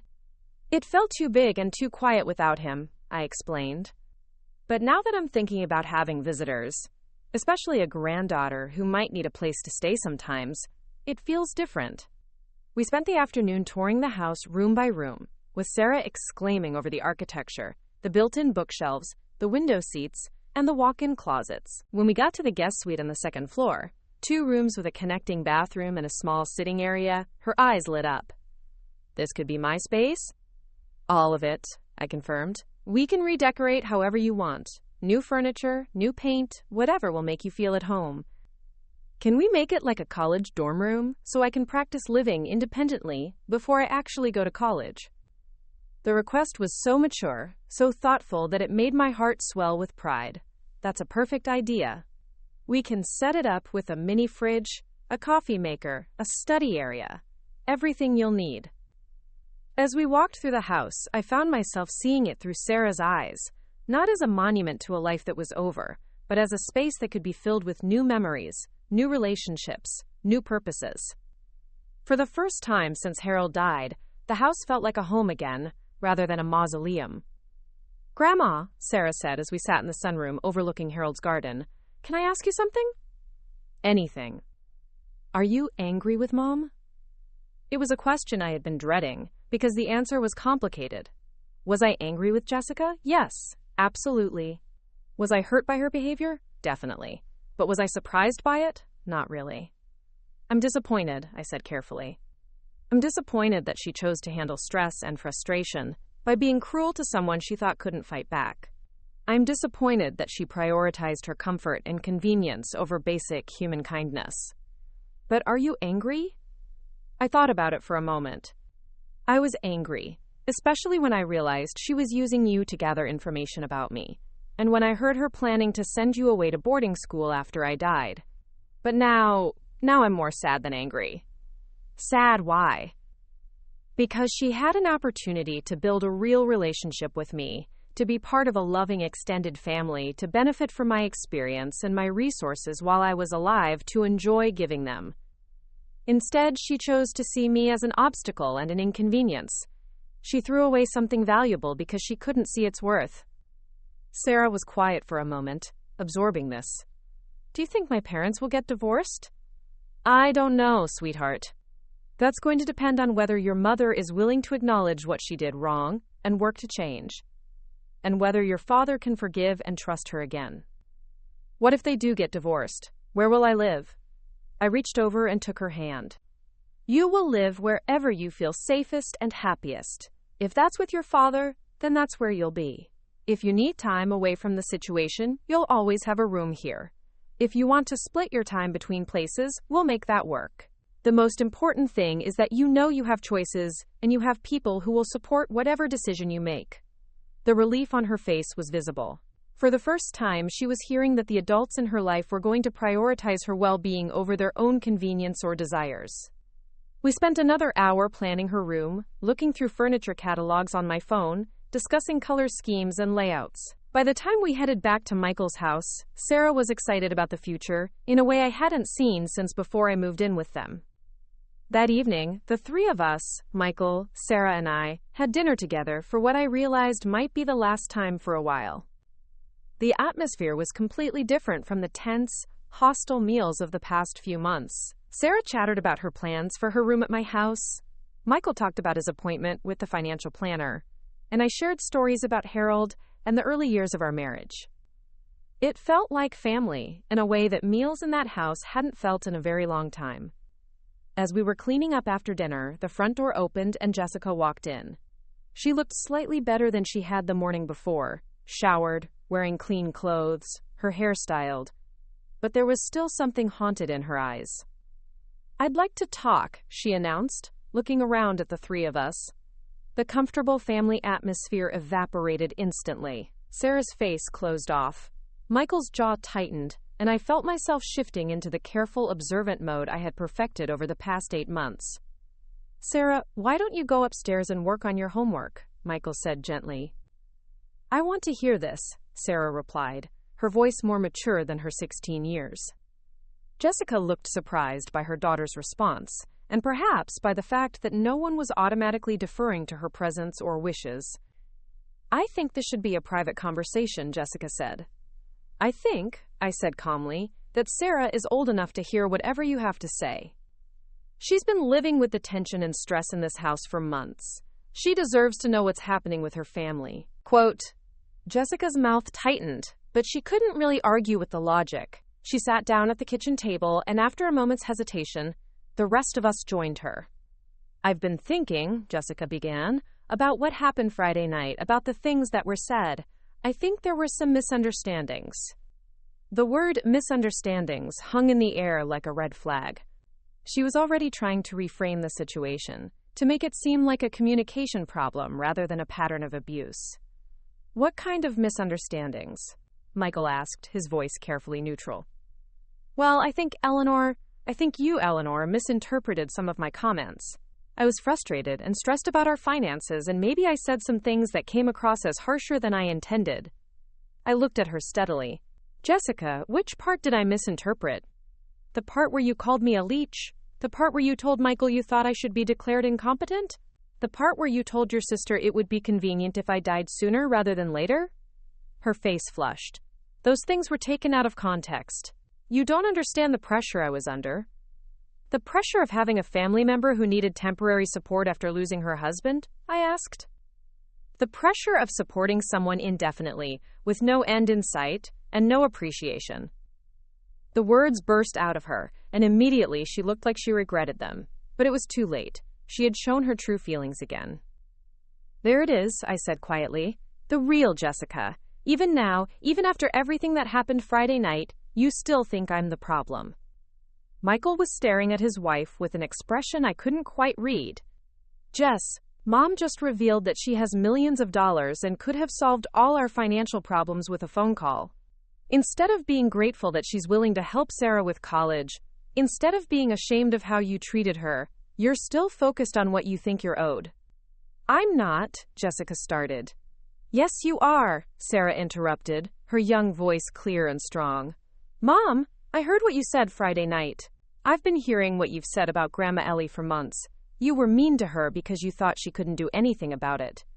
Jessica turned to her daughter with desperation in her eyes. "Sarah, you don't understand adult relationships. There are pressures and responsibilities. I understand that you were cruel to someone who had just lost the person they loved most in the world," Sarah said firmly. "I understand that you made plans to send me away to boarding school after Grandma died. I understand that you saw Grandma as a problem to be solved instead of a person to be loved." The silence that followed Sarah's words was profound.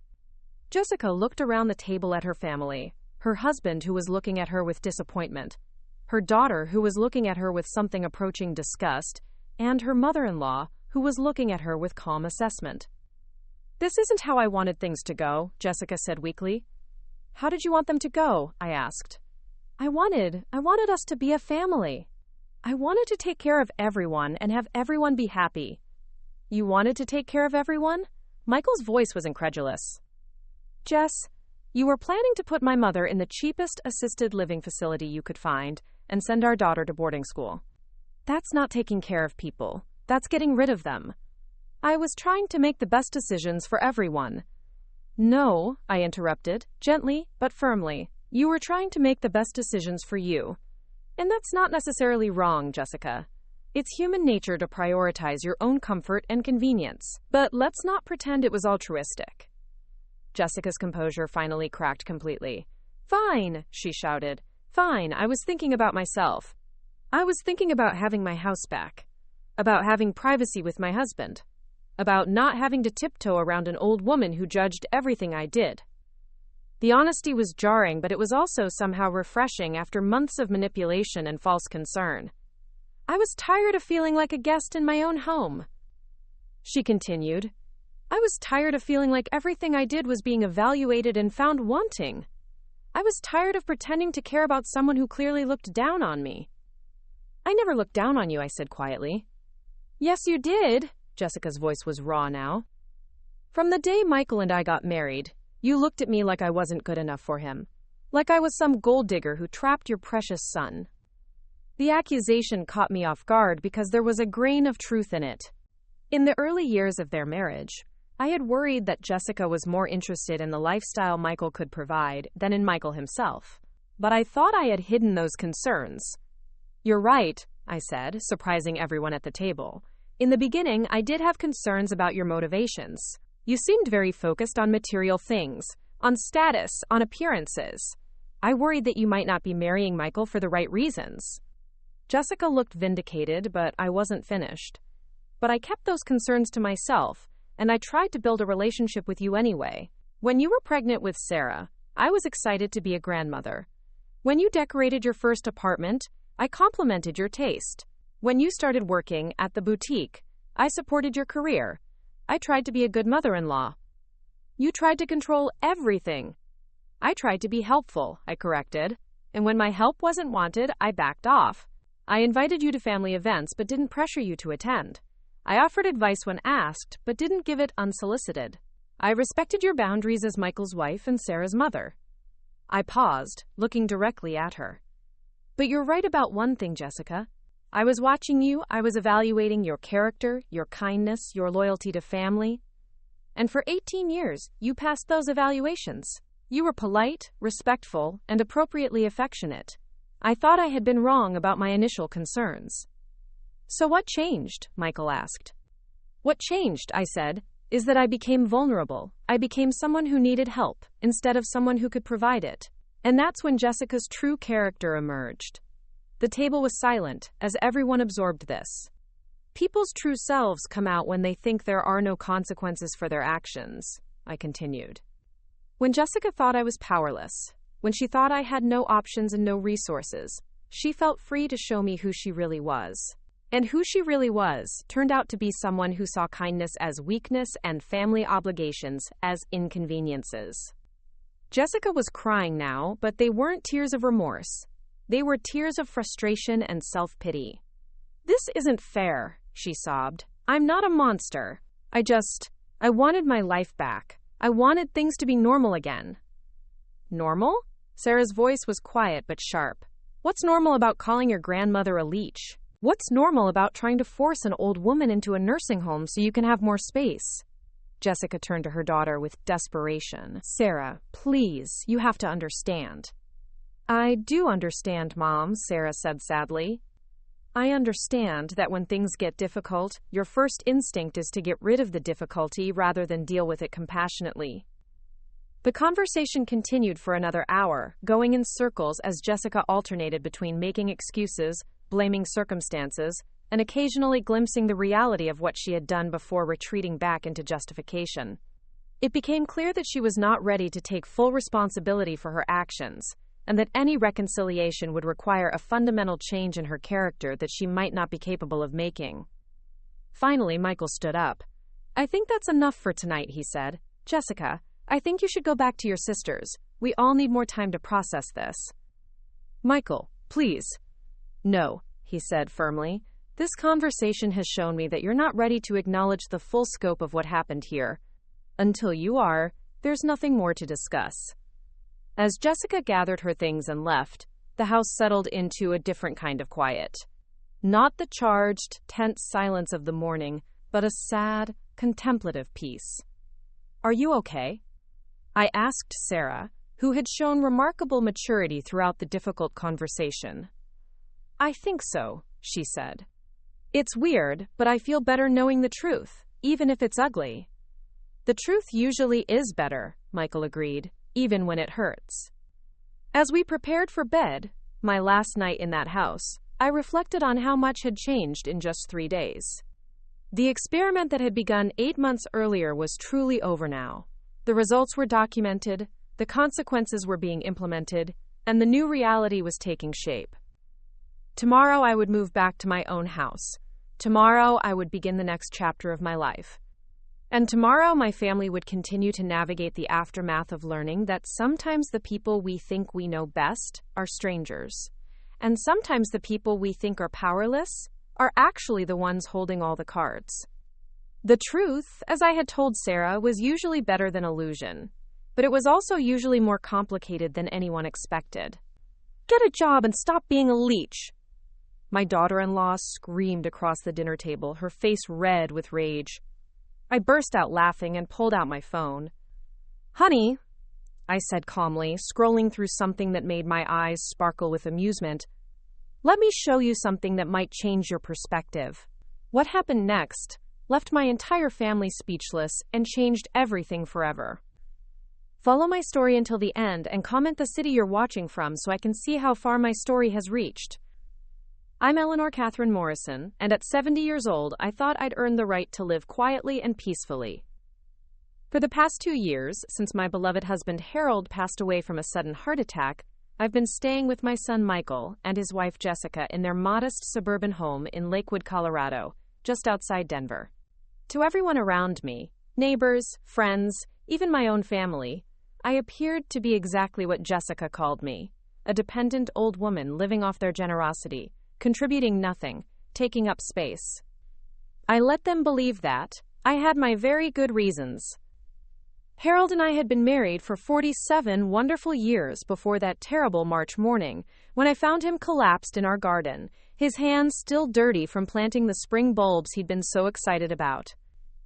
The doctors said it was massive and instant. He wouldn't have suffered. That was the only comfort I had in those dark months that followed. But Jessica's patience with my presence had been wearing thin for months, and tonight, on this cold February evening, it finally snapped completely.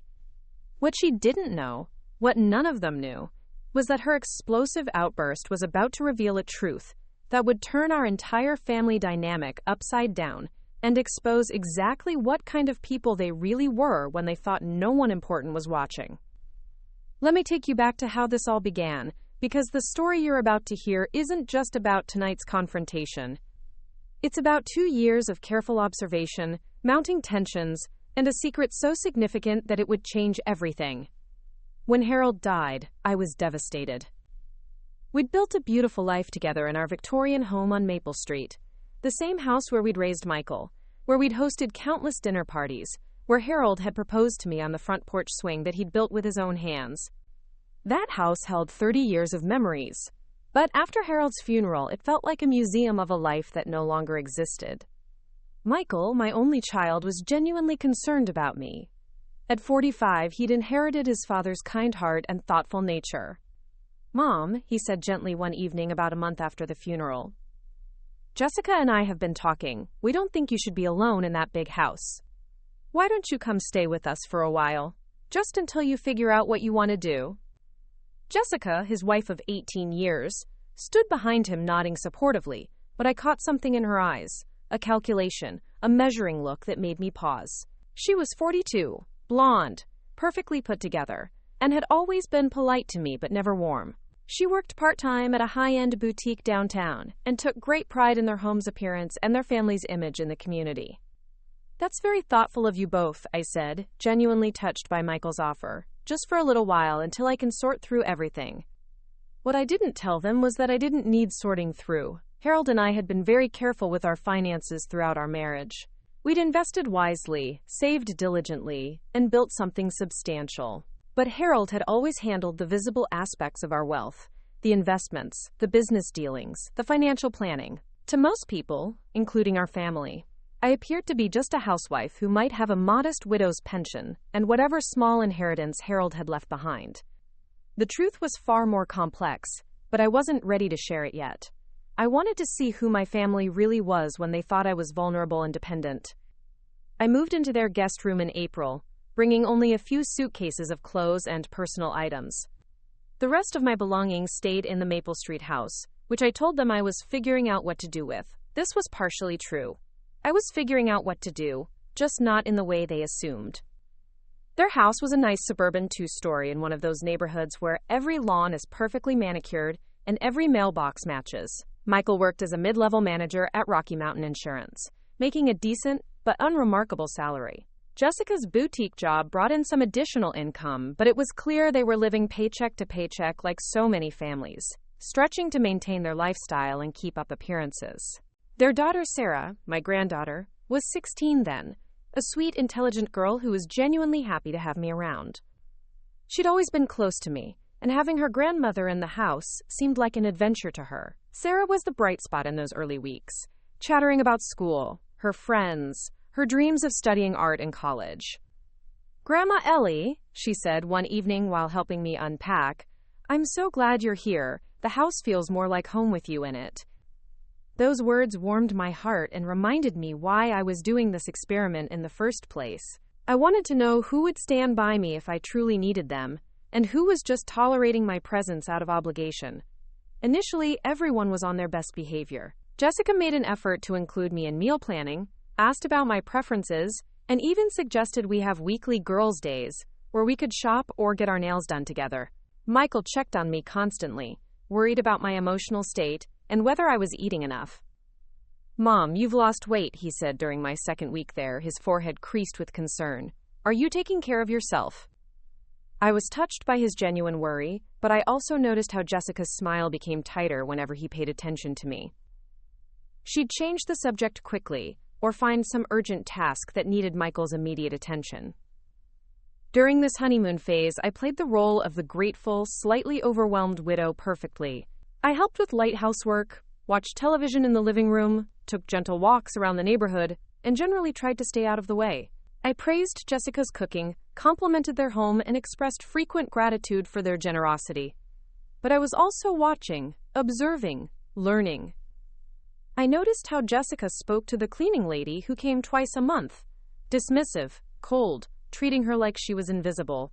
I saw how she reacted when Sarah brought home a friend from a less affluent family, polite but clearly uncomfortable, making subtle comments about different types of people. I observed how she talked about money constantly, always worrying about appearances, always comparing their family to neighbors who had more. Michael, bless his heart, seemed oblivious to these undercurrents. He was working long hours, trying to secure a promotion that would ease their financial stress, and he trusted Jessica to handle most of the household dynamics. He was a good man, but he was naive about his wife's true nature. By the 6th week, the first real cracks started appearing in Jessica's helpful facade. It began with small comments, subtle hints that my presence was becoming less of a temporary comfort and more of a permanent inconvenience.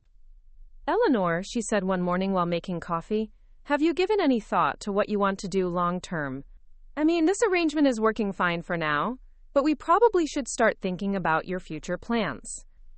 I was sitting at their kitchen table, reading the newspaper, a habit Harold and I had shared every morning for decades. "I'm still processing everything," I said honestly. "It's hard to make big decisions when you're grieving." "Of course," Jessica said quickly, but I caught the flash of irritation that crossed her face. "I just think it might be healthy for you to start considering your options. Independence is so important for people our age." People our age. She was 42, I was 70. But in her mind, we were both just middle-aged women who should be self-sufficient. That evening, I overheard her talking to Michael in their bedroom. Their house had thin walls, and sound carried easily from the master bedroom down to my guest room. "She's not even trying to move forward," Jessica said, her voice tight with frustration. "She just sits there all day, watching TV, reading, taking up space. When is she going to start taking some responsibility for her own life?" "Jess, it's only been 6 weeks," Michael replied, his voice tired. "She lost Dad. She lost her whole life as she knew it. Give her time." "Time? Michael, we're not a retirement home. We have our own lives, our own plans." "What happens when Sarah starts applying to colleges, and we need that room for visiting universities? What happens when your mother decides she likes being taken care of and just never leaves?" There it was. The real concern wasn't my emotional well-being or my adjustment to widowhood. It was the inconvenience I represented to their plans, their space, their carefully ordered life. I lay in that guest room bed, staring at the ceiling, and made a decision. I would continue this experiment, but I would start documenting everything. I wanted to see exactly how far their resentment would go, and I wanted proof of what kind of people they really were when they thought I had nowhere else to turn. I started keeping a detailed journal on my phone, something Jessica would never think to check, because she, like many people her age, assumed that anyone over 65 was barely capable of sending a text message. I recorded conversations, noted behavioral patterns, and tracked the gradual deterioration of their patience with my presence. Week 8, Jessica forgot to include me in the grocery shopping list, then acted surprised when I mentioned I was out of my preferred tea. "Oh, I thought you could just drink whatever we have," she said with that fake smile I was learning to recognize. Week 10, she started making comments about the utilities. "The electric bill was so high this month," she announced at dinner, looking pointedly at me. I guess having an extra person in the house really adds up. Week 12. The guest room suddenly needed to be used for Jessica's sister's visit. Could I possibly sleep on the couch for a few nights? Of course, I agreed, but I noticed that Jessica's sister never materialized.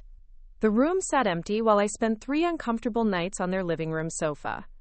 Meanwhile, Michael remained largely oblivious. He was dealing with increased pressure at work, trying to land a promotion to senior manager that would significantly boost their income. He left early, came home late, and trusted Jessica to handle what he saw as household management. Sarah, however, was beginning to notice the tension. She was a perceptive teenager, and she started spending more time with me, as if she instinctively knew I needed an ally in the house. "Grandma Ellie," she said one afternoon while we were sitting in the backyard, "are you happy here?" It was such a direct question from someone so young that it caught me off guard. "What makes you ask that, sweetheart?" "I don't know.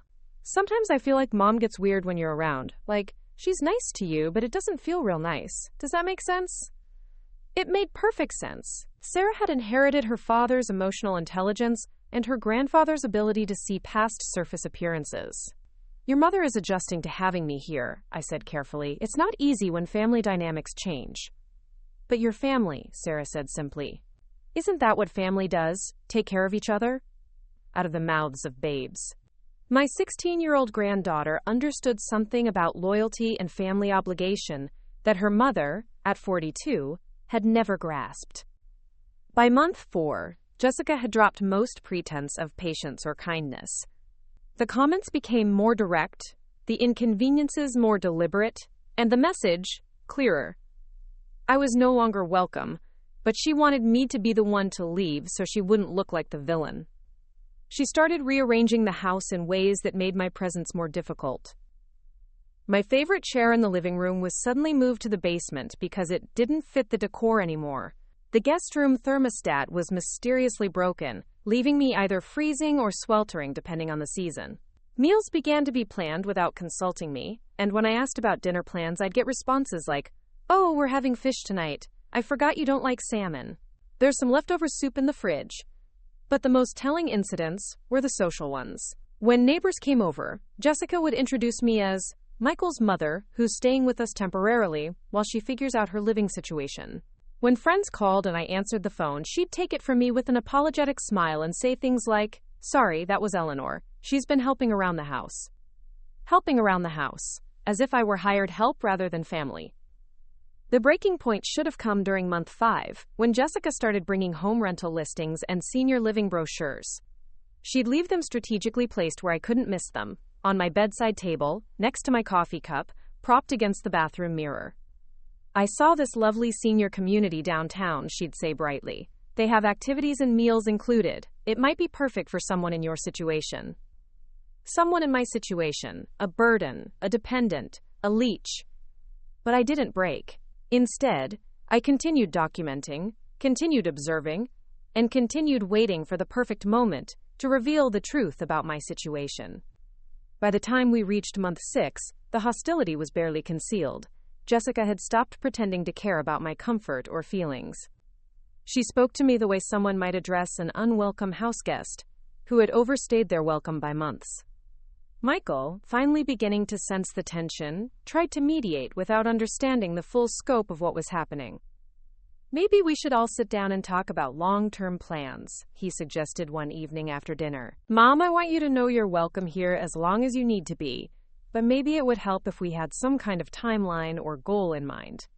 Jessica's face lit up at the word timeline. This was exactly what she'd been pushing for. "That's a wonderful idea," she said, her voice dripping with false enthusiasm.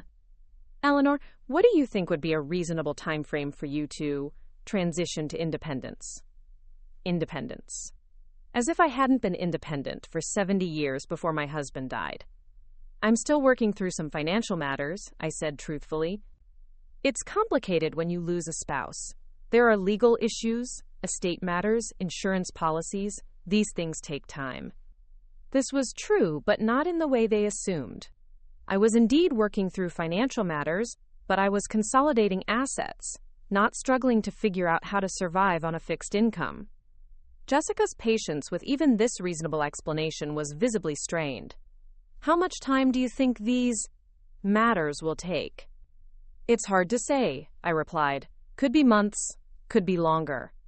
I watched Jessica's face cycle through emotions. Frustration, anger, disbelief, and finally, cold calculation. That night, I heard them arguing in their bedroom louder than usual. Months? Jessica's voice was sharp enough to cut glass. Michael, she's talking about staying here for months more. This was supposed to be temporary. This was supposed to be until she got back on her feet. She's my mother, Jess. She's going through the hardest time of her life. And what about the hardest time of our lives? What about Sarah's college planning? What about our privacy, our space, our marriage? I feel like I can't relax in my own home because there's always someone here, always someone watching, always someone we have to consider. Someone watching? Interesting choice of words. Jessica was more perceptive than I'd given her credit for. She sensed that I was observing more than I was participating. Maybe we should look into some assisted living options, Michael said reluctantly. Not because we don't want her here, but because it might be better for her to be around people her own age, to have activities, to start building a new life. Finally, Jessica said, relief flooding her voice. Yes, let's start researching places. I'll make some calls tomorrow. That's when I knew the endgame was approaching.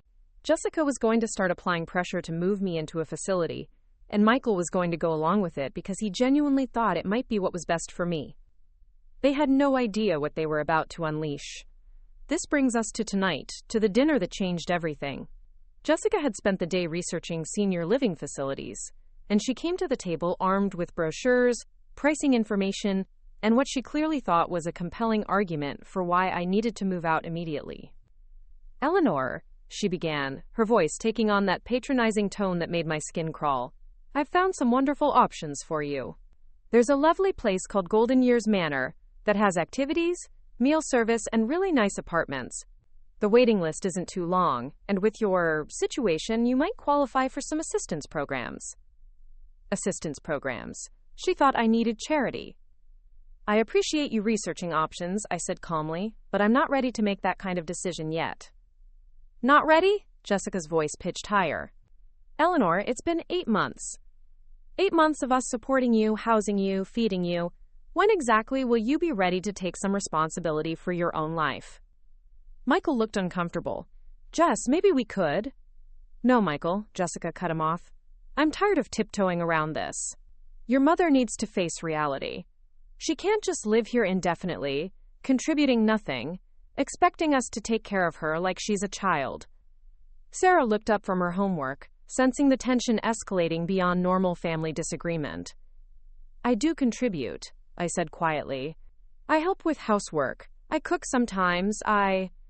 Help with housework? Jessica laughed, a sharp, ugly sound. Eleanor, you're 70 years old. You shouldn't be helping with housework. You should be supporting yourself. You should have a plan, an income, something other than just existing in our spare room. That's when she said it, the words that would change everything. This has gone on long enough. You need to get a job and stop being a leech.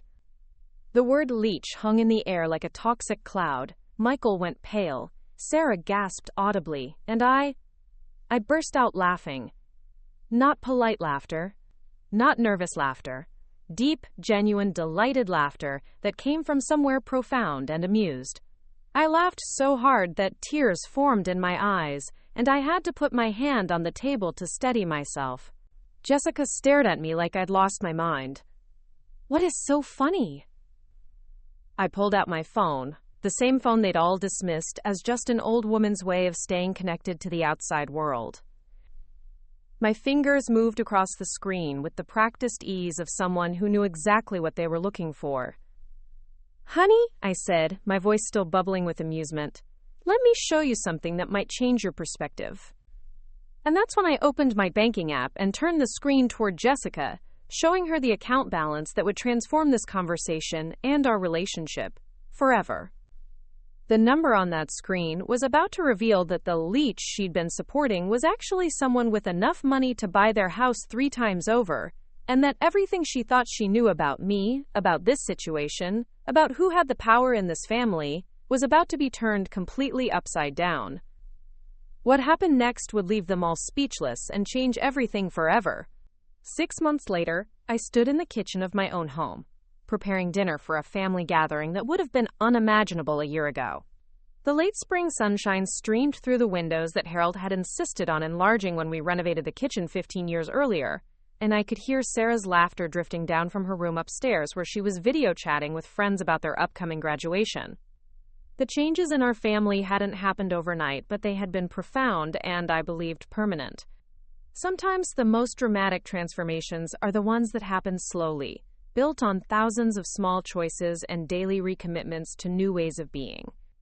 Michael arrived first, as he always did, carrying a bottle of wine and wearing the relaxed expression that had gradually replaced the stressed, exhausted look he'd worn for years. His promotion had come through 3 months ago, the one he'd been working toward for so long, but more importantly, he'd learned to manage his finances in a way that gave him genuine peace of mind rather than the illusion of prosperity. "How's my favorite mother doing?" he asked, kissing my cheek and setting the wine on the counter. "Your only mother is doing very well," I replied, as I always did. It was our little routine now, one of many small rituals that had developed over the months of rebuilding our relationship on a foundation of complete honesty. "Sarah's upstairs, on the phone with college friends, making summer plans. She's so excited about starting at RISD in the fall that she can barely contain herself." Michael smiled, and I could see the pride and relief in his eyes. Sarah had been accepted to Rhode Island School of Design with a full scholarship that supplemented the education fund I'd established for her.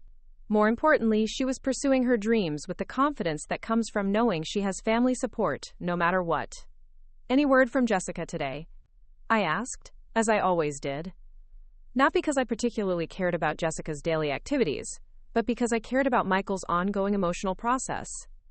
"She called this morning. The therapy is going well," she says. "Dr. Martinez thinks she's making real progress in understanding her patterns and motivations." Jessica had been in intensive individual therapy for 4 months now, working with a specialist in personality disorders and relationship dynamics. It had been Michael's condition for even considering reconciliation. Not couples therapy, not marriage counseling, but deep individual work for Jessica to understand and change the fundamental ways she related to other people. "Do you think she's really changing?" I asked. Michael considered the question carefully, as he always did. "One of the most important changes in our family dynamic was that we no longer rush to smooth over difficult topics with easy answers." "I think she's trying to change," he said finally. "Whether that effort will translate into lasting behavioral change, I honestly don't know yet." "That's a fair assessment. The hardest part is that I keep waiting for the manipulation to start again. Every conversation, every interaction, I'm watching for signs that she's working an angle, or trying to manage my perceptions rather than just being genuine." "And do you see those signs?" "Less than I used to. But Mom, it's hard to trust someone when you've learned that your entire marriage was built on incomplete information and financial deception." This was the crux of what Michael and Jessica were trying to rebuild. It wasn't just about Jessica's treatment of me during those 8 months. It was about the discovery that she had been managing their finances and their lifestyle in ways that Michael hadn't fully understood for years. The debt, the overspending, the constant pressure to maintain appearances, all of it had been Jessica's doing, hidden from Michael behind a facade of competent household management. "Have you decided about the counseling session next week?" I asked. Michael had been invited to participate in one of Jessica's therapy sessions, a step that Dr. Martinez thought might be helpful for both of them. But Michael was hesitant, not sure he was ready for that level of direct engagement. "I think I'm going to do it," he said. "Not because I'm ready to reconcile, but because I want to understand what she's actually learned about herself. I want to hear her talk about our marriage and her behavior without trying to manage my reaction." That sounds like a healthy approach. Before Michael could respond, we heard the front door open, and Sarah's voice calling out, "I'm home!" And I brought Chinese food because I know Grandma Ellie was too busy cooking to eat lunch.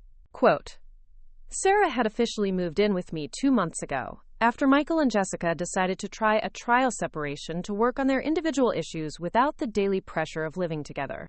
The arrangement had worked out better than any of us had expected. Sarah thrived in the independence and quiet of my house, while still maintaining a close relationship with her father and a carefully managed relationship with her mother.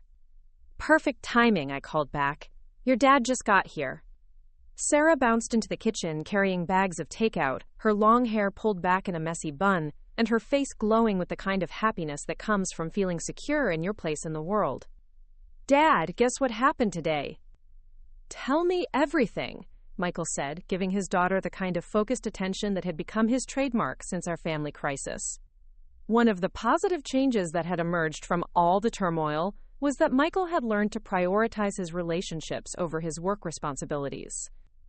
Mrs. Chen called me into her office after art class and told me that the scholarship committee at RISD wants to feature my portfolio in their incoming freshman showcase.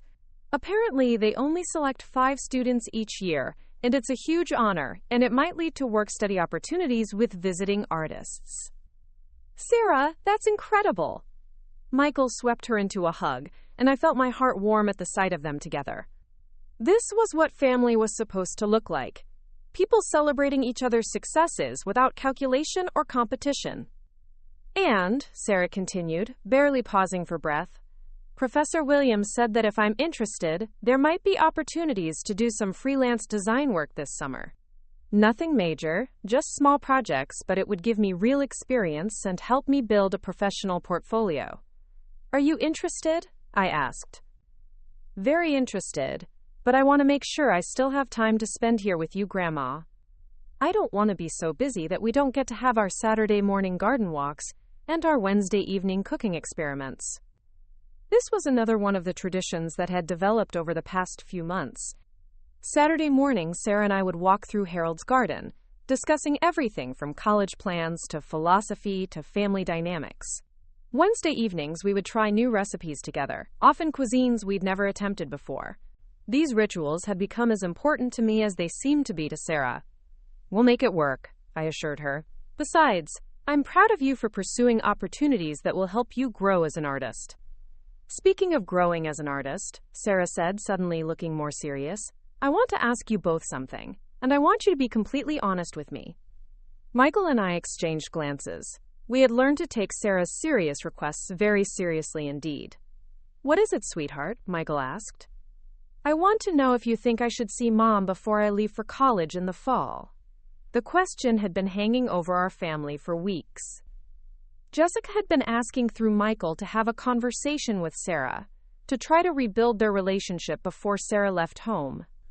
But Sarah had been hesitant, not sure she was ready to deal with the emotional complexity of reconnecting with her mother. "What do you want to do?" I asked, using the question that had become our family's standard response to difficult decisions. "Part of me wants to see her," Sarah said. "She's still my mom, and I don't want to go away to college with this huge, unresolved thing between us. But part of me is afraid that she'll try to manipulate me, or make me feel guilty for choosing to live with you, instead of staying to help with the reconciliation." "Those are both valid concerns," Michael said. "What would make you feel safer about having that conversation?" Sarah thought for a moment. "I think I'd want to meet somewhere neutral, not at her apartment or here at Grandma's house. And I think I'd want you there, Dad, at least at the beginning. Not to referee, but just so I know I have support if I need it." "That sounds very reasonable," I said.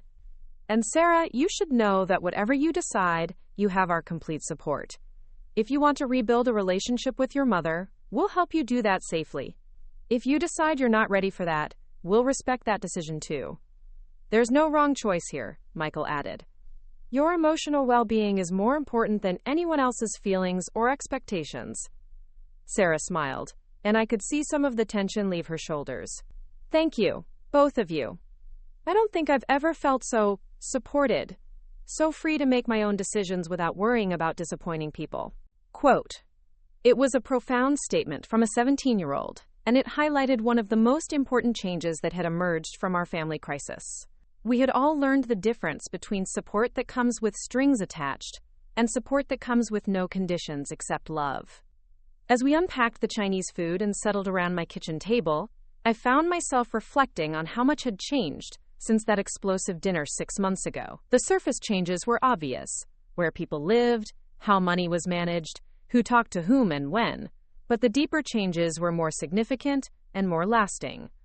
Michael had learned that financial security came from understanding and controlling your expenses, not from earning more money to support an unsustainable lifestyle. He had learned that marriage required complete honesty about values and goals, not just affection and shared history. Most importantly, he had learned that he could trust his own judgment about what was right and wrong, rather than deferring to someone else's management of complex situations. Sarah had learned that she could speak up for herself and for others, without being disloyal or disrespectful. She had learned that love didn't require self-sacrifice or acceptance of poor treatment. She had learned that she could make difficult choices based on her own values, and trust that the people who really loved her would support those choices. And I had learned that my experiment in vulnerability had revealed exactly what I needed to know. I had learned who in my family would love me unconditionally and who would love me only as long as I was useful. I had learned that I was stronger than I had realized, more capable of protecting myself and others than I had known. Most importantly, I had learned that money was indeed a tool, not for controlling people, but for creating opportunities for genuine relationship and generous love. "Grandma Ellie," Sarah said, interrupting my reverie, "can I ask you something I've been wondering about for months?" "Of course." "Do you ever regret doing the experiment? Do you ever wish you had just told everyone about the money from the beginning and avoided all the drama?" It was a question I had asked myself many times, especially during the difficult weeks when the family was fracturing and rebuilding. "No," I said without hesitation, "I don't regret it at all." "Really? Even though it caused so much pain?" "Sarah, the pain was already there. The dysfunction was already there. The financial irresponsibility, the conditional love, the manipulation, all of that existed before I moved into your house. My experiment didn't create those problems, it just revealed them. But wouldn't it have been easier to solve the problems with money rather than confrontation?" "Easier, yes, but not better. If I had just written checks to solve everyone's problems, what would any of us have learned? Your parents would still be living beyond their means, just with a higher baseline. Your mother would still see family relationships as transactions, just more profitable ones. You would still be caught in the middle of adult problems that you had no power to solve." Michael nodded. "And I would still be oblivious to the real dynamics in my own family." "Exactly. Sometimes the most loving thing you can do for people is refuse to enable their destructive patterns, even when that refusal causes short-term pain." "Is that why you haven't offered to help Mom with her therapy costs?" Sarah asked, "even though you could easily afford it?" It was a perceptive question. Jessica's therapy was expensive, and her part-time job at the boutique barely covered her living expenses, much less professional help. I could have paid for her treatment without thinking twice about the cost. "I haven't offered because I don't think it would be helpful," I said. "Your mother needs to invest in her own healing, emotionally, financially, and practically. If I pay for her therapy, it becomes something that's being done to her rather than something she's choosing to do for herself." "But what if she can't afford to continue? Then she'll have to make hard choices about her priorities, just like everyone else does. She'll have to decide whether her personal growth is worth working extra hours, or selling some possessions, or asking for help from people who haven't documented 8 months of her abusive behavior." Sarah was quiet for a moment, processing this. "That seems harsh." "It is harsh," I agreed. "But Sarah, the alternative is to teach your mother that her bad behavior ultimately gets rewarded with financial support from the person she abused. What lesson does that teach her about accountability and consequences?" I never thought about it that way. "One of the hardest things about love," Michael said, "is learning when helping someone actually hurts them by preventing them from learning necessary lessons." Quote, "We finished dinner as the sun was setting, filling the kitchen with golden light that reminded me of thousands of other family dinners in this same space. But unlike those earlier dinners, this one was built on a foundation of truth and mutual respect, rather than polite performance and hidden resentments." After Michael left to go back to his apartment, another change that had emerged from the separation, Sarah and I settled in the living room with tea and homework. She was working on her final portfolio pieces for high school, and I was reading a novel that she had recommended. It was our evening routine now, comfortable and productive. "Grandma," Sarah said, looking up from her sketchpad, "I've been thinking about something." "What's that?" "I want to write Mom a letter. Not to arrange a meeting or anything dramatic, but just to tell her how I feel about everything that happened. I think I need to say some things before I can move forward, whether we rebuild our relationship or not." "That sounds like a very mature approach. What would you want to say?" Sarah set down her pencil and looked thoughtful. "I want to tell her that I love her because she's my mother, but that I was disappointed by her choices. I want to tell her that I'm proud of her for getting therapy and trying to change, but that I need to see consistent evidence of that change before I can trust her again. Those are important things to communicate. I also want to tell her that I'm happy living here with you, and that my decision to stay here isn't a rejection of her but a choice to prioritize my own emotional health and stability." "How do you think she'll respond to that?" "I don't know. Part of me thinks she'll be hurt and defensive. But part of me hopes she'll understand that I'm trying to build an adult relationship with her based on honesty, rather than just going along with whatever she wants to keep the peace." I set down my book and looked at this remarkable young woman who had emerged from the chaos of the past year. "Sarah, I want you to know how proud I am of you. The way you've handled this entire situation, the maturity you've shown, the kindness you've maintained even when it was difficult, it's been extraordinary." She blushed slightly. "I had good teachers. You and Dad showed me that it was possible to be loving and firm at the same time, to have boundaries without being cruel. Your grandfather would have been so proud of the person you're becoming." Quote, "Do you think he would have approved of the experiment, of the way everything played out?" I considered the question seriously. Harold had been a gentleman, but he had also been a man of strong principles who believed in accountability and natural consequences. "I think he would have been proud of you for standing up for me when it mattered. I think he would have been proud of your father for learning to prioritize his family's real needs over appearances. And I think he would have been proud of me for refusing to enable destructive behavior just to keep the peace." "What about Mom?" "I think he would have been sad about your mother's choices, but hopeful about her willingness to get help. Your grandfather believed that people could change if they really wanted to. We worked in comfortable silence for a while, each absorbed in our own projects. Around 9 o'clock, my phone rang. The caller ID showed Michael's number. "Hi, sweetheart," I answered. "Is everything okay?" "Everything's fine, Mom. I just wanted to let you know that I heard from Jessica's therapist today. Dr. Martinez thinks Jessica is ready for that joint session I mentioned, and she wants to know if you'd be willing to participate." The request caught me off guard. "Me? Why would Jessica's therapist want me involved?" "Apparently Jessica has been talking about you a lot in her sessions. About the experiment, about her behavior, about her feelings of guilt and resentment. Dr. Martinez thinks it might be helpful for Jessica to have a conversation with you in a controlled, therapeutic environment." I felt a familiar wariness creep in. "Michael, I'm not interested in participating in Jessica's therapy for her benefit. I'm not responsible for her healing process." "I know, and I told Dr. Martinez that. But she said it might be beneficial for you too, to have an opportunity to say whatever you need to say to Jessica in a setting where manipulation and defensiveness would be minimized." That was more intriguing. For 6 months, I had been maintaining my boundaries with Jessica. Polite, but distant. Helpful to Michael and Sarah, but not directly engaged with her attempts at reconciliation. Perhaps there were things I needed to say that would help me move forward as well. What would be the format? Dr. Martinez said it would be a 2-hour session. Jessica would have an opportunity to share what she's learned about herself and her behavior, and you would have an opportunity to respond and share your own perspective. The goal isn't reconciliation necessarily, but understanding and closure. I'll think about it. That's all I can ask. And Mom? There's no pressure from me either way. I support whatever decision you make. After I hung up, Sarah looked at me curiously. Was that about Mom? Her therapist wants me to participate in a session with your mother. How do you feel about that? It was the same question I'd been teaching my family to ask each other, and I appreciated Sarah turning it back on me. Conflicted, I said honestly.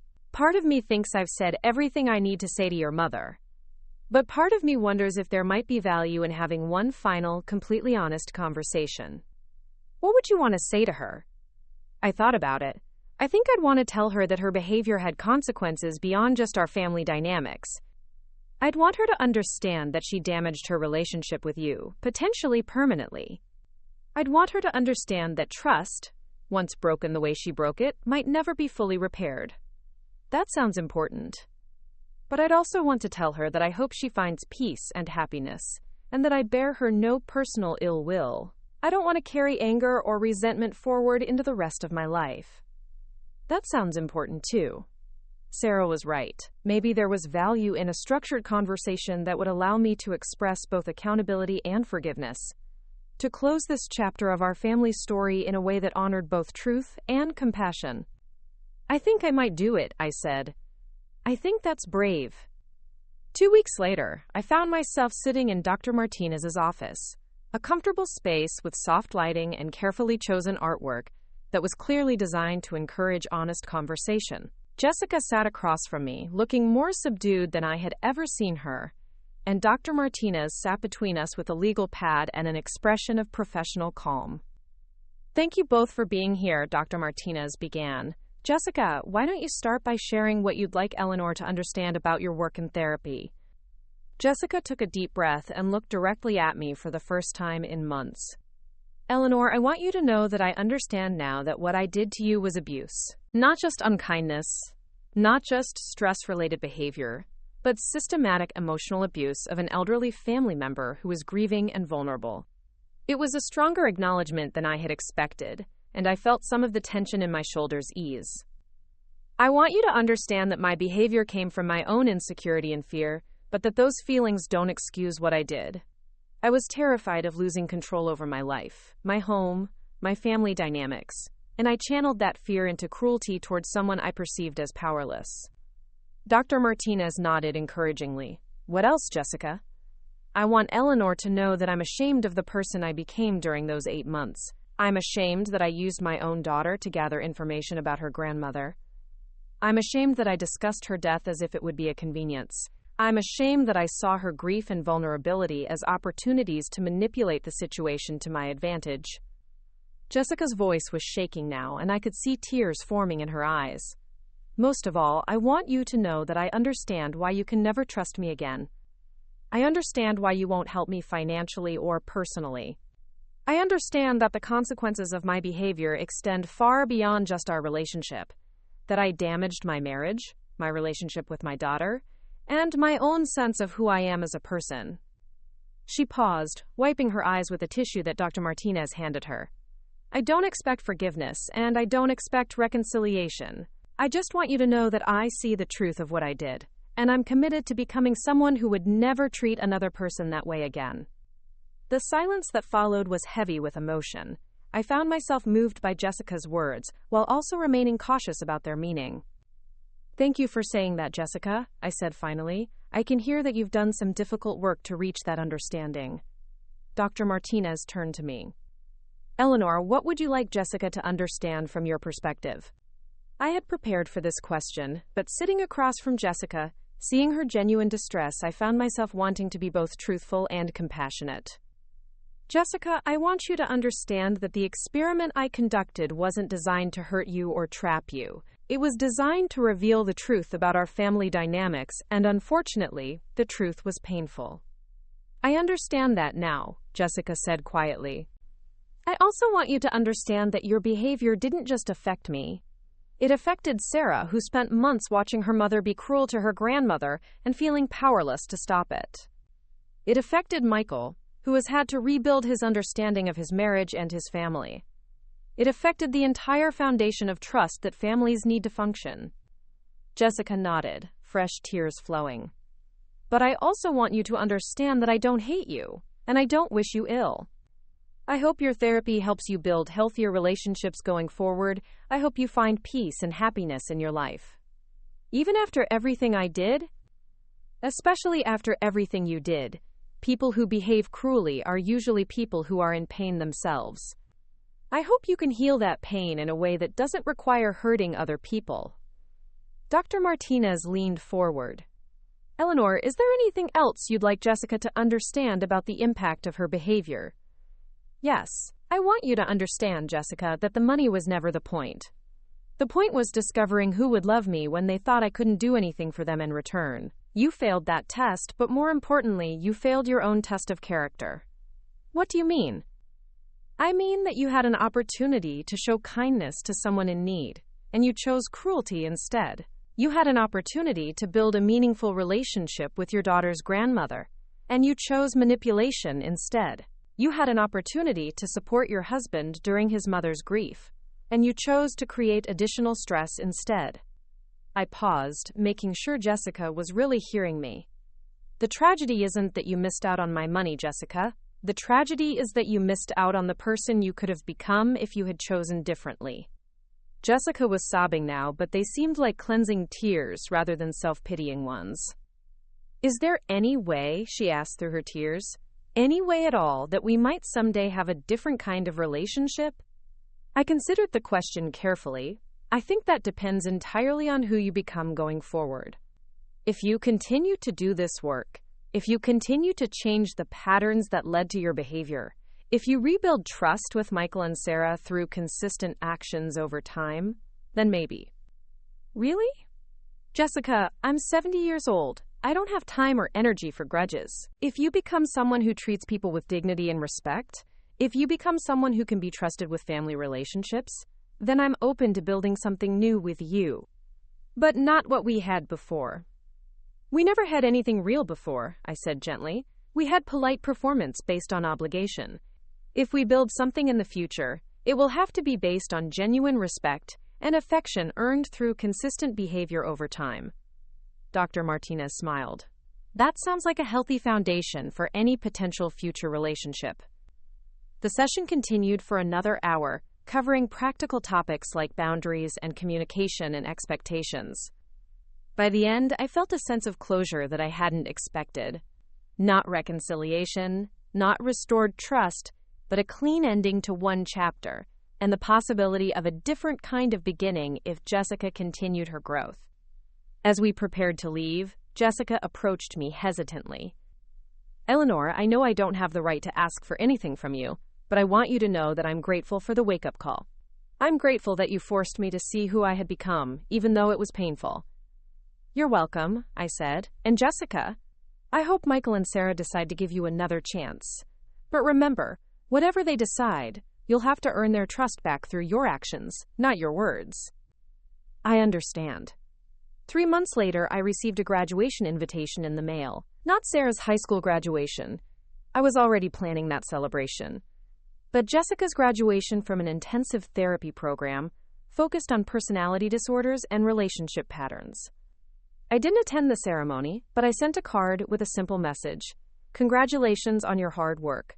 Wishing you continued growth and happiness. A week later, I received a thank you note from Jessica.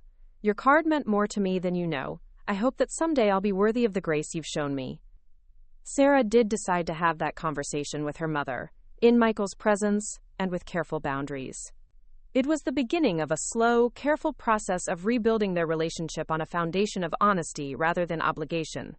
Whether that process would succeed remained to be seen. But I was proud of Sarah for attempting it, and proud of Jessica for engaging in it without trying to rush or control the outcome. Michael and Jessica began couples counseling 6 months after Jessica completed her individual therapy program. I had no idea whether their marriage would survive, but I respected their willingness to do the hard work of finding out. As for me, I settled into a new phase of life that I hadn't expected at 70 years old. Sarah's presence in my house had reawakened my interest in nurturing and teaching. I began volunteering with a program that helped elderly people navigate financial planning and avoid elder abuse. I started hosting monthly dinners for Michael's friends who had been impressed by our family's journey through crisis and wanted to learn from our experience. Most importantly, I began using my financial resources in ways that felt meaningful and generous rather than defensive and strategic. I established a scholarship fund for students from difficult family backgrounds who were pursuing education in art or social work. I funded a program that provided free therapy for family members dealing with elder abuse situations. I bought a small apartment building and converted it to affordable housing for seniors who needed independent living options. Harold would have been proud of the way I was using the wealth we had built together. More than that, he would have been proud of the way I had learned to protect myself and others without becoming bitter or closed-hearted. 1 year to the day after that explosive dinner that had changed everything, I hosted another family dinner.